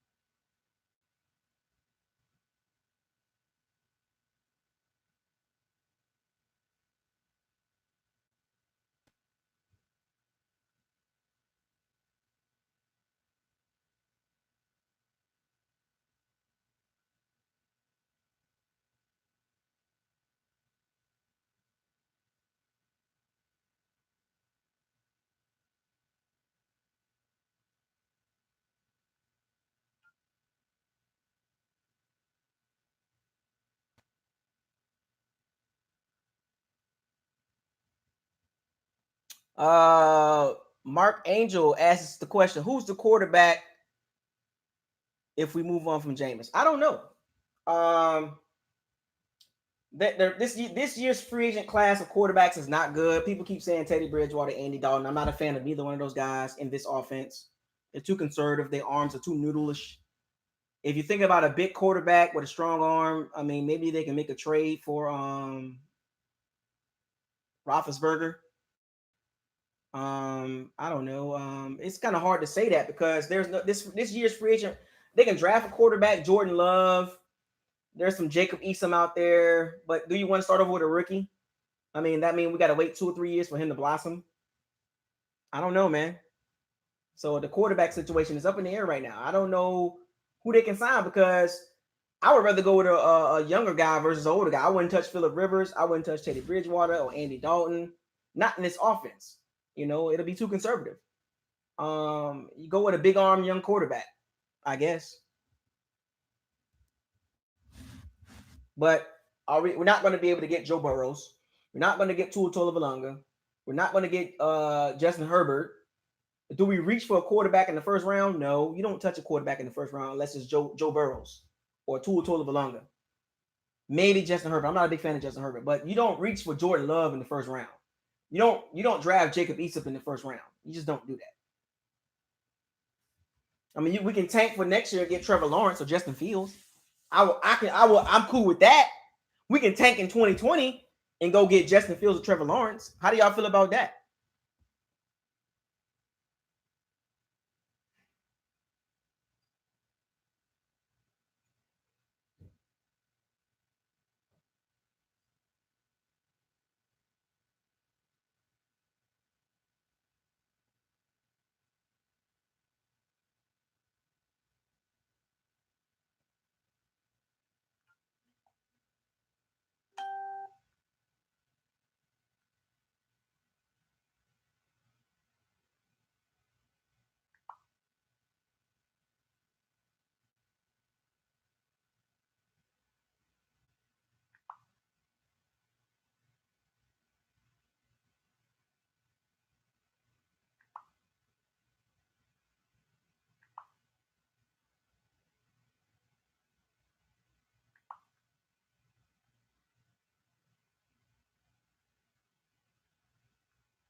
What's the Bucks Facebook page looking like? I'm Josh. I haven't even checked the Bucks Facebook page. I already know what they're talking about.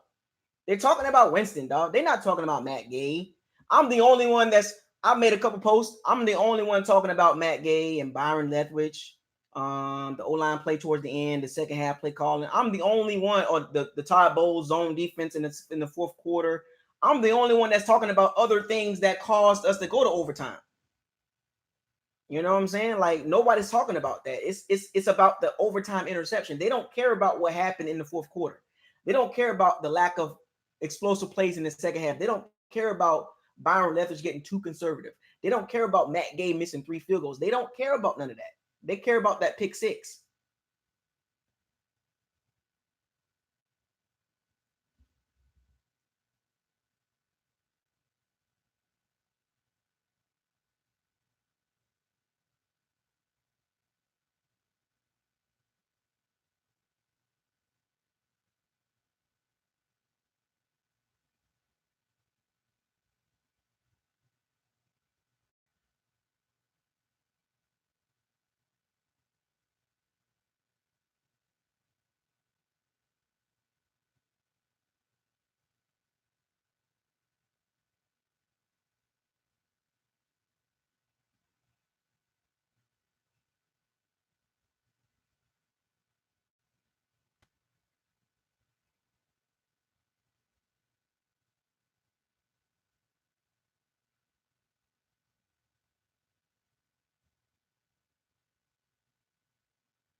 Yeah, it's pretty bad, man.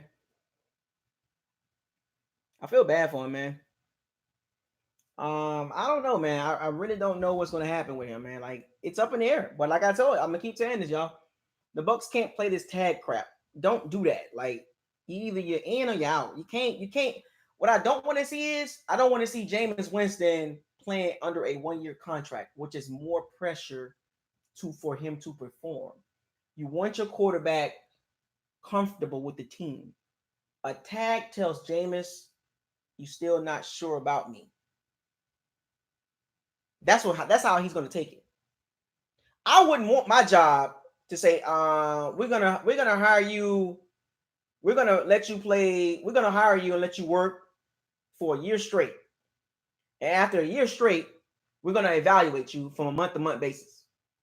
Like Jameis situation, it will be a game-to-game situation. How would you feel as an employer or employee?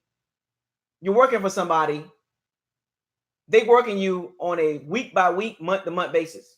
That's what Jameis Winston will be going through next season if he signs a tag. Game-by-game situation. Every game he plays, good or bad, is going to be scrutinized. Stop with the tag crap. No tags, man. No, you're in or you're out. I'm going to stand on that. BucosLocker probably is the only one that's going to stand on that. You're going to be in with Jameis and his style of play, or you cut ties. Don't do that tag crap. That tag crap is for the birds, man. Teams that do tags, man, it never works out. Tags don't happen that often, folks.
People want to play that game, man. Like, nah, man, forget all that tag crap, man.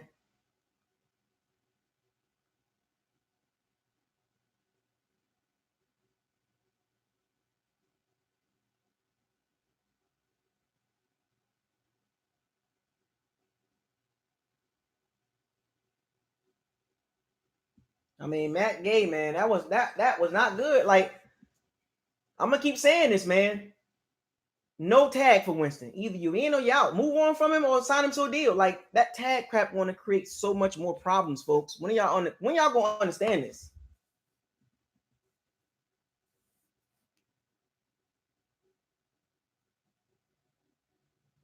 Everybody's screaming about get a quarterback.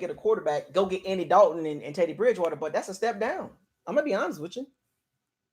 If you're gonna go with somebody, first of all, if you get a rookie quarterback, you don't have to put a lot of money into the quarterback position. You kind of like starting over offensively because now the quarterback, if you get a rookie quarterback, a Jordan Love, Jalen Hurts, or Jacob Eason, Aaron, what's his name, Gordon from Washington State, that means that rookie is going to have to learn Bruce Arians' offense.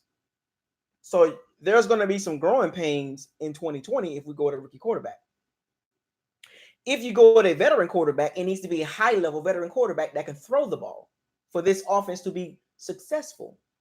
You can't have Kirk Cousins in this offense. It don't work.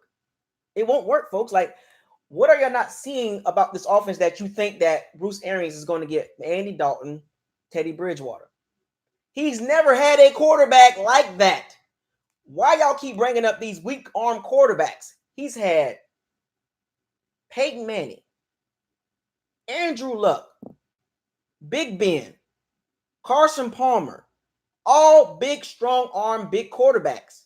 Where do y'all get this idea of Bruce Arians is going to sign Teddy Bridgewater, 6'1", 6'2", 220 pound, 215 pound quarterback, Andy Dalton, 6 foot? No, folks, come on, wake up. I get you want Winston go. I get it. Trust me, I get it. But you just can't throw quarterbacks out there like that. You can't do that. Do your research, folks. You guys just want him going so bad. Do your research. If we get a rookie quarterback, cool. Move on from Jameis. But if you're going to get a quarterback in the offseason, it needs to be an upgrade over Winston. It needs to be an upgrade.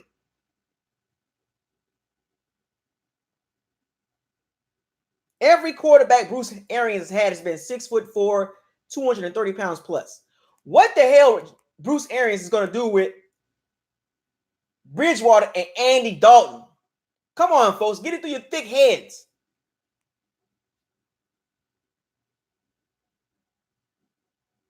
You guys think he's going to get a small quarterback and make something happen? No, it don't work like that.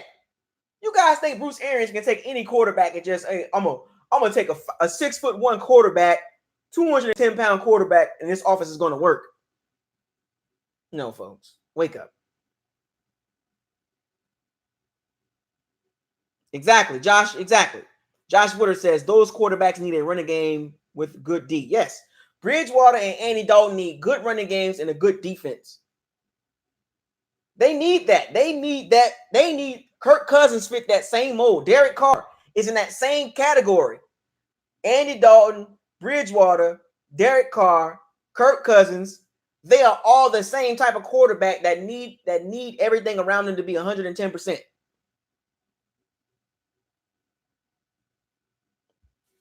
I mean, if you want me to move on from Jameis Winston, it's either a rookie quarterback, Russell Wilson, Patrick Mahomes, Tom Brady, Aaron Rodgers,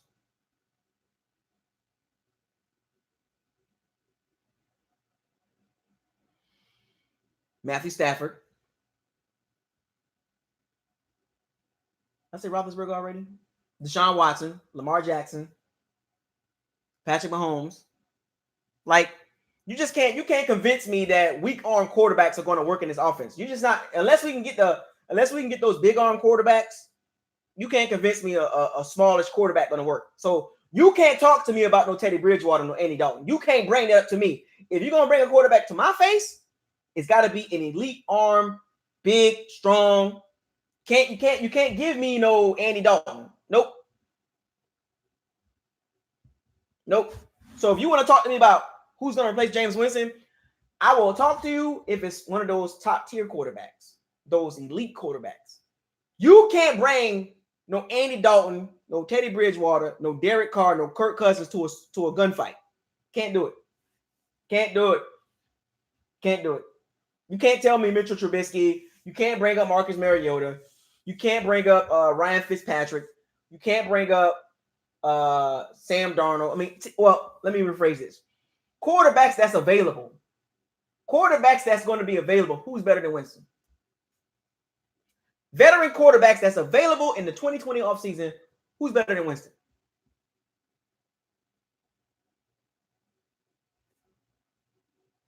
Can anybody tell me in the 2020 offseason what veteran quarterback can we get that's an upgrade over Winston? Remind you, he's going to be older than Winston. Much older. What veteran quarterback that we can get that's better than Winston?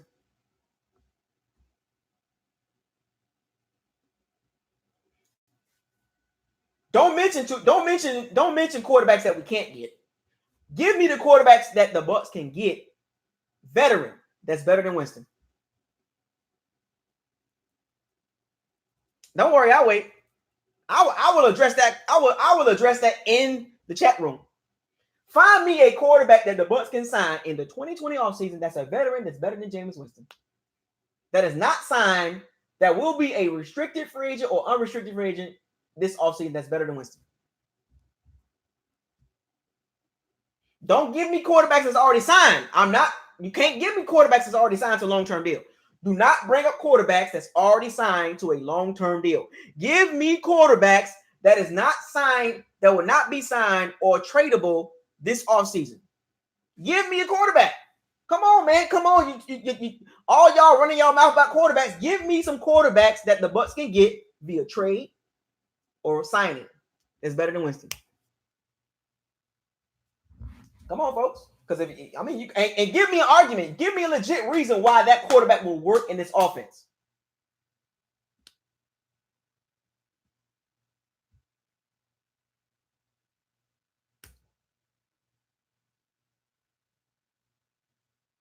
Come on, man. Y'all not giving me quarterbacks. Y'all just running your mouth. Like, give me some quarterbacks.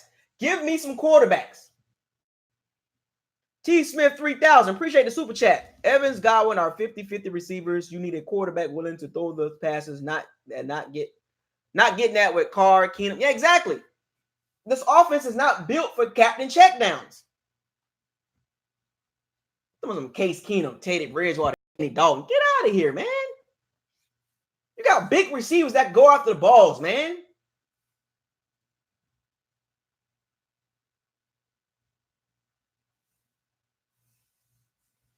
I seen somebody say Josh McCown. Oh my gosh.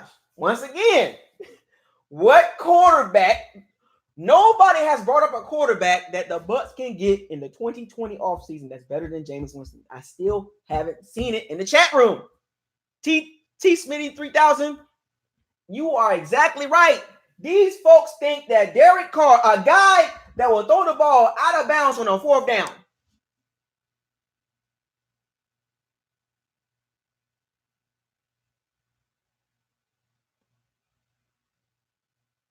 Somebody said Tom Brady.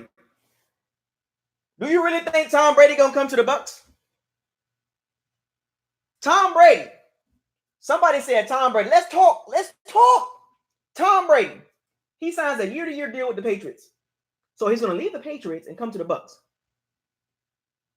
Oh, let me guess. Oh, Phillip Rivers at 35, 36 years old is better than Winston. Oh, okay, cool. Derek Carr.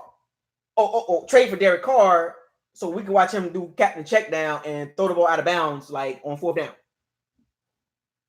Oh, okay. All right, cool. Marcus Mariota, the same guy that got beat out that can't get his job back from Ryan Tannehill. Okay, cool. Like, once again, you guys can't convince me, man. What veteran quarterback can the Bucs get in the 2020 all season that's better than Jameis Winston? Come on, folks. You're running your mouth. Come on. I'm challenging the chat room. Come on, you guys ain't giving me nothing. You can't give me nothing. You're running your mouth. You're saying all kind of stuff. Teddy Bridgewater. He captain check down till 5-0. What they got to do? No risk it, no biscuit. It don't work with no risk it, no biscuit. Once again, folks, you still ain't gave me nobody. Phillip Rivers. Somebody said Phillip Rivers will be available. Let's talk Phillip Rivers. Phillip Rivers, 36 years old with 8,000 kids. His delivery is worse than Jameis Winston. He's an older guy doing it. Do you really want to see Phillip Rivers in this offense doing the same thing? Or you going to go with the younger guy? And hopefully he figured it out. Once again, folks, I heard Tom Brady. I heard Phillip Rivers. I'm giving you the reasons why the Bucs shouldn't go with these guys. I heard Tom Brady. I told you why the Bucs can't get Tom Brady. Then I heard Phillip Rivers. I gave you a legit reason why you don't go get Phillip Rivers. He's 36 years old. Why would you want an old, washed-up quarterback? He's washed, and he's not mobile. Phillip Rivers is not even mobile enough behind this offense. You definitely need to run the game with Phillip Rivers. Somebody said Cam Newton. Okay, let's talk about Cam Newton. Cam Newton is up for a contract with the Panthers. Cam Newton, 6'5", 240, mobile, inaccurate as hell. Cam Newton is not a thrower. He is worse than Jameis Winston in throwing the ball. You can't run Cam Newton because he's basically beat up now. And he's 30 years old. He's 30 years old. He's beat up, injury prone. He's not accurate. He's not accurate enough in this offense. Jameis Winston is a way better quarterback than Cam Newton. Quarterback. Once again, folks. Okay, Tom Brady, Phillip Rivers, Cam Newton. I'm giving y'all rebuttals, folks. I'm giving y'all rebuttals. Come on, who's next? Who's next? Colin Kaepernick. Colin Kaepernick. Bruce Arians not touching Colin Kaepernick. And Colin Kaepernick is another one. Inaccurate, mobile. And the NFL don't want to touch him. You think the Glazers going to touch Colin Kaepernick? After we just get rid of Jameis Winston and we bring in Colin Kaepernick. More controversy. Jameis Winston is already a lightning rod. So you're going to bring in another lightning rod in Colin Kaepernick. Not happening. Next. Come on. Next. Come on, folks. I'm killing y'all right now. I'm killing y'all in the chat room. You can't give me a quarterback. You can't give me a quarterback. A veteran quarterback the Bucs can get is better than Jameis Winston. Come on, folks. Come on. You can do better than this. Do your research. Come on, folks. I did my research already.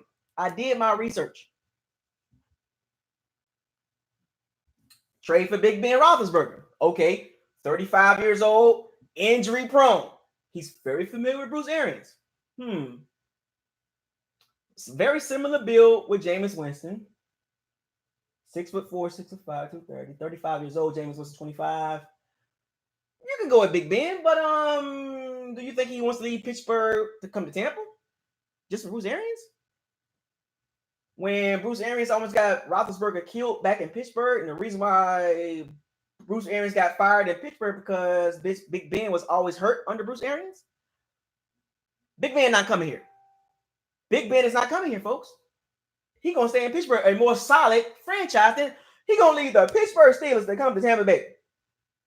Ben Roethlisberger going to leave the Pittsburgh Steelers, a stable organization, to come to Tampa? Nope, not happening. Next. Come on, folks. I'm killing y'all right now. First, I'll say Tom Brady, Phillip Rivers, Cam Newton, Big Ben. Who's next? Who's next? Next. Okay, Nick Foles. Nick Foles got big. Not mobile enough. You definitely need a running game with Nick Foles. And he costs a lot of money too. And the Jaguars, he can't even sustain the Jaguars. Old Nick Foles, not mobile. Don't have a cannon. Accurate, but come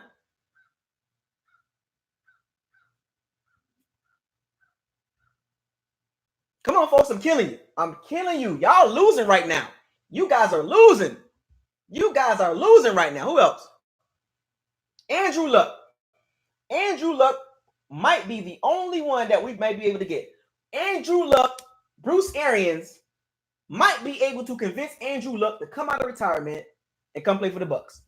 That is a possibility in the 2020 offseason. If Bruce Arians moves on from Jameis Winston, Jason Light, can he convince Andrew Luck, took a year off, he was battered because the Colts didn't do a good job putting the O-line behind him. You bring him on to the Bucs, and the Bucs O-line is not good. The Bucs O-line, Winston has been sacked 50 times behind this O-line. Andrew Luck coming back in the league, fresh behind this O-line. Unless the Bucs upgrade the O-line, Andrew Luck is not coming here. You think Oliver Luck is going to tell Andrew Luck to come to Tampa? No. Upgrade the it all goes back to upgrade the trenches. Anyway, I'm killing y'all in the chat room right now. Y'all can't touch me right now. I'm giving y'all rebuttals on these quarterbacks. Josh Woodard. Truth is there is no one available. Truth is no one better. There's no one better available. I'm trying to get these folks to understand this, Josh. I'm trying to help these folks out. Oliver Luck, Andrew Luck's father, you think Oliver Luck is going to let his son come play for Tampa after watching how they did Jameis Winston? Jameis Winston got sacked 50 times. You think Andrew Luck is going to come behind this O-line? Cross your fingers, folks. It can happen. But the Bucs got to upgrade the O-line. I told y'all this. I've been telling y'all this in my chat group, in my Facebook group. I've been telling y'all on my live streams. Upgrade the trenches. If you want Andrew Luck, get better O-line play from the tackle position and the right guard position. That's the only way you're going to get Andrew Luck. You can get Andrew Luck, but you better upgrade the O-line because Andrew Luck is mentally shattered. He is mentally and physically broken. So you can't have Andrew Luck getting sacked 40, 50 times a year. Can't do it. Won't happen. Next. Somebody said, okay, Alex Smith. Alex Smith. Mr. Captain Checkdown. Alex Captain Checkdown Smith. A guy that just came off a freak leg injury. You want him to come behind this O-line with a weak-ass running game to get hurt again? And you think Alex Smith going to take $21 million? Nope. Not happening. Try again, folks. And Alex Smith is like 34, injury prone, coming off a horrific leg injury behind this O-line, behind Donovan Smith and whoever the right tackle is and the right guard is. Next. Come on, folks. You're not touching me on this. I did my research, folks. You guys are ridiculous with these quarterbacks. Come on. Keep coming. Come on. Keep coming. Keep coming with the quarterbacks.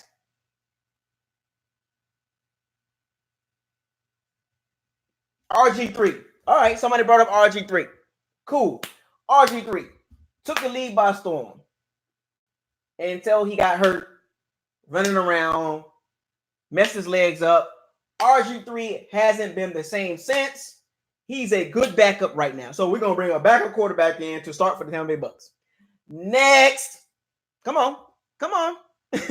Come on, folks. I'm giving y'all a chance to come at me with these quarterbacks, and I still haven't seen nobody. The only quarterback that has made some sense was Andrew Luck, but the Bucs got to upgrade the O-line for Andrew Luck to make sense to come to Tampa. It's a possibility because Bruce Arians and Andrew Luck have a relationship, but you have to upgrade the O-line if you want Andrew Luck. So, next, what veteran quarterback? Somebody said Nathan Peterman?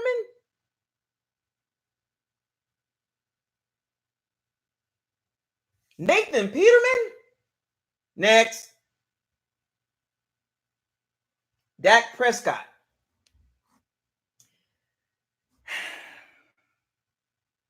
The Cowboys will sign Dak Prescott before we do.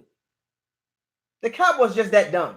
The Cowboys are dumb enough to sign Dak Prescott, and they're going to sign him. So, next. A.J. McCarron. A.J. McCarron. Next. Geno Smith. Geno Smith. Next.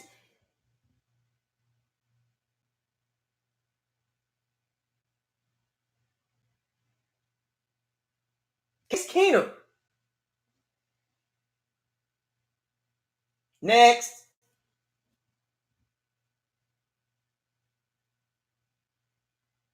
Come on, folks. You guys are pathetic. You guys are pathetic. You guys have no answer at quarterback. You guys have no answer for a veteran quarterback. I have a rebuttal for every veteran quarterback you bring to me. You can bring up Deshaun Watson. You can bring up Russell Wilson. I have a rebuttal for every quarterback you bring to me. I have a rebuttal. You want to say Russell Wilson? Nope, signed to a long-term deal. Deshaun Watson? Nope, they're not letting him go. Patrick Mahomes? Nope, not letting him go. Carson Wentz, he just signed a long-term contract with the Eagles. Jared Goff? Nope. Rams just signed him up. Come on, boy. Kirk Cousins? Nope. Like, come on. Come on, folks. You can do better than that with veteran quarterbacks. Joe Flacco. Next. Drew Brees. You think he's going to leave the Saints that come to the Bucs? Next. Josh Rosen. Oh, I was waiting on this guy. Josh Rosen. The same guy that got let go by the Arizona Cardinals because they had no faith in him, goes to the Miami Dolphins. Miami Dolphins plays him. He looks like crap. They say, you know what? Ryan Fitzpatrick is better. And you want that guy to come to the Bucs. Next. Marcus Mariota. I already talked about him. Next.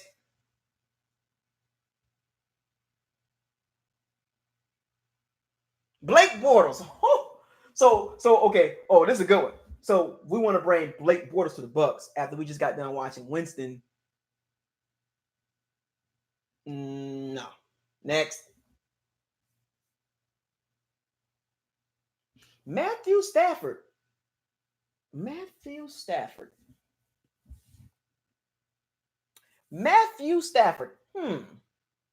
Will Matt Patricia let Matthew Stafford go? He has a big contract. I don't know about that one. That's a possibility if they can trade for him. You have to give up a lot because if you want Matthew Stafford, you have to give up a lot to get him. Possibility, the probability of that happening is not happening 99.9%, but there's a possibility that it can happen. The Bucs can get Matthew Stafford, but they have to trade. You think the Bucs want to give up draft picks to get Matthew Stafford? And let me backtrack to Andrew Luck. Somebody made a comment. Andrew Luck is still owned by the Colts. So if you want Andrew Luck, you have to give the Colts some draft picks. Folks, you guys haven't done your research. Ryan Tannehill. The Titans finna resign him. Next. Look at y'all. Y'all struggling. Mike Glennon, you're struggling now. Look at you. You're struggling. Look at y'all. Y'all in the chat room just throwing quarterbacks out there because you ain't got nobody. There is nobody better than Winston. Veteran-wise, there is nobody better that we are able to get via trade or just signing.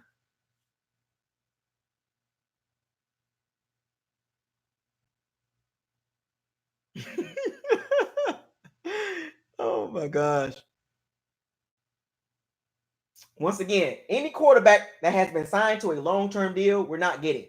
Carson Wentz, Jared Goff, Russell Wilson, Patrick Mahomes, Deshaun Watson, Lamar Jackson, Matt Ryan. You're not getting them. Folks. Let it go. You're not getting those 7 quarterbacks.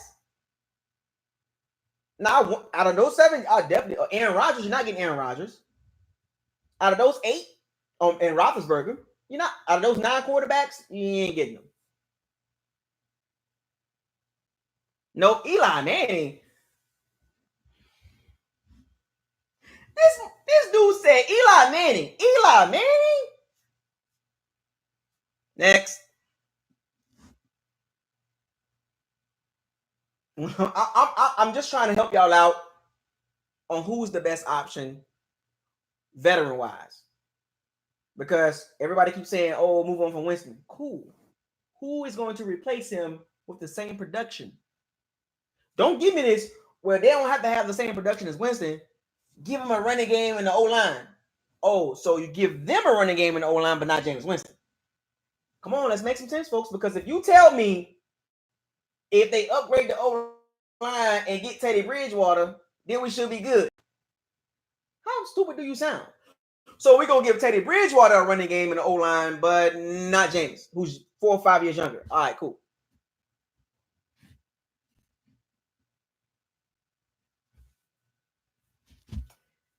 At the end of the day, folks, like I said, either the Bucs go with a rookie quarterback and wait till he develops, or resign Jameis Winston?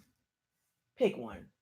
At the end of the day, the reason why I allowed this conversation to happen with the group, the chat room, is because I want you to understand there is no veteran quarterback available or via trade for us to get to be better than Winston. If you want to go younger and not pay Winston, you draft a quarterback. You're not going to get Joe Burrow. You're not going to get Tua Tagovailoa, and you're not going to get Justin Herbert. We're too far down. Okay, those three quarterbacks that you probably want to get. After that, Justin Love, Jake Fromm, Jacob Eason, and Anthony Gordon. You don't pick those guys in the first round. Those guys are not first-round quarterbacks. And if you draft a quarterback, or Jalen Hurts, if you draft a quarterback, you draft him in the second and third round, you got to wait for him to develop. Cool. Get ready for 5-11, 4-12. Bruce Arians ain't trying to do that. Once again, folks, I'm trying to open y'all up. I'm trying to help y'all out, folks. I'm trying to get y'all to see the bigger picture here. You go to rookie quarterback, because if it was an Andrew Luck type quarterback coming out that we can get, cool. If we can get Joe Burrows, cool. If we can get Tua Tagovailoa, if we can get Trevor Lawrence or Justin Fields, we ain't getting them. We can get Trevor Lawrence and Justin Fields if we tank. Or we can tank next year. But you think Bruce Arians is going to tank for Trevor Lawrence and Justin Fields? Nope, not happening. Once again, folks, you drive a quarterback, cool. Jordan Love, Jacob Eason, Jalen Hurts, cool. Second, third round, fourth round, all right, cool. Get you a bridge quarterback, cool. Wait for the quarterback to develop, cool. Or you sign Jameis Winston to a long-term deal. Pick one. Which one do y'all want to see? A rookie quarterback with a bridge quarterback moving forward, or Jameis Winston moving forward? Because the other option is not worth it. It's not worth it.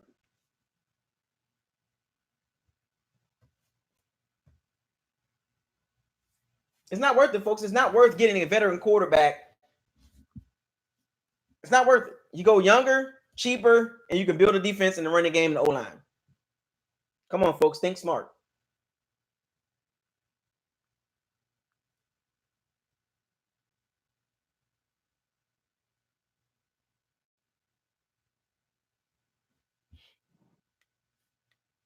Anyway, what else y'all want to talk about, man? This the last live stream, man. What else y'all want to talk about?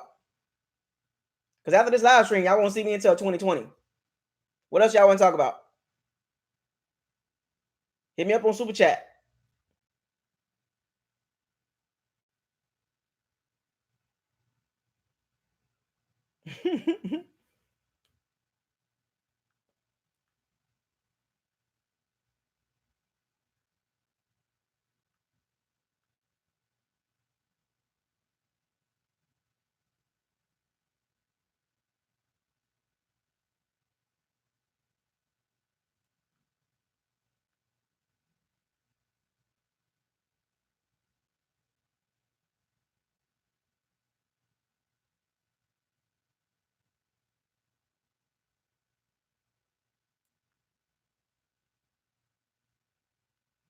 So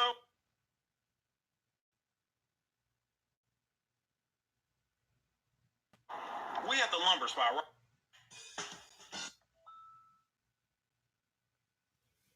Come on, folks. What y'all want to talk about? Enough of Jameis Winston. Let's talk about the team. You know what? I might make one more video. You know what? I'm gonna make one more video to sum up the season for the Bucs. Yeah, I'll make one more video. No. I'm gonna wait. No, you know what? I'm gonna make one more video before the new year hit.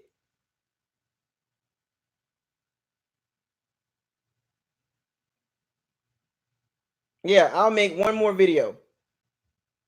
One more. Jalen Hurts is not a drop back quarterback. Love is a turnover machine in a bad conference. By the way, I'll advise Jameis Winston to go somewhere else. Yeah, I mean, there's a possibility, man. There's a possibility that Jameis Winston will probably go somewhere else. I don't think he might not want to be around here. That's a good one to bring up. Josh Woodard, appreciate the super chat. I forgot who that was. Yeah, I'm gonna make one more live stream video. I'm gonna do a season wrap up for the Bucs from game 1 to game 16. I'm gonna run through it through all the games. That's gonna be a nice live stream. I'm gonna do some interaction with the chat room. The Jameis Winston situation will be the topic moving forward. I'm gonna try to stay away from that topic until something happens. So don't look for me to be talking about Jameis Winston in 2020 until he's signed. So this will probably be the last video of me talking about him. Well, not what. The next video will be the last video because I'll make a season wrap-up video. And until this team figures out what to do with Jameis Winston, I will not address that situation again.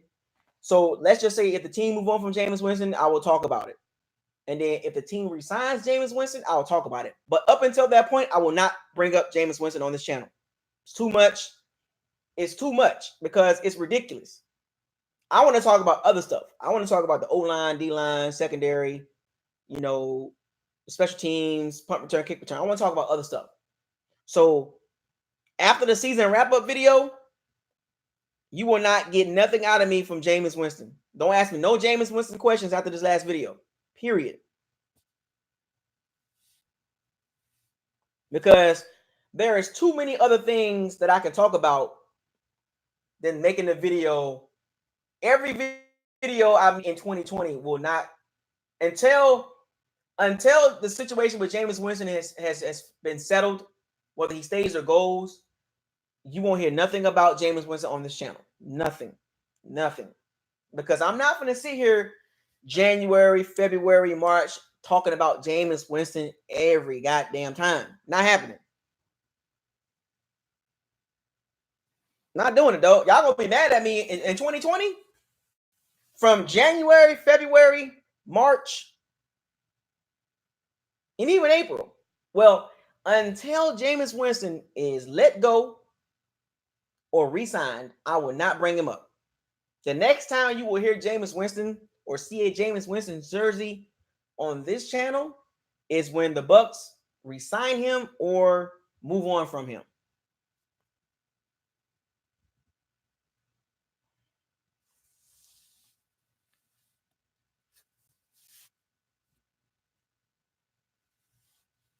Yep. So I'm going to talk about the draft. I'm going to talk about free agency. I'm going to talk about the running game, the O-line, the D-line. I'm going to talk about the secondary, the cornerbacks, the safeties, punt return, kick return. I'm going to talk about the field goal kicking. I'm going to talk about Keith Armstrong. I'm going to talk about Byron Leftwich. I'm going to talk about Todd Bowles. I'm going to talk about Bruce Arians. I'm going to talk about Ronald Jones. I'm going to talk about Peyton Barber.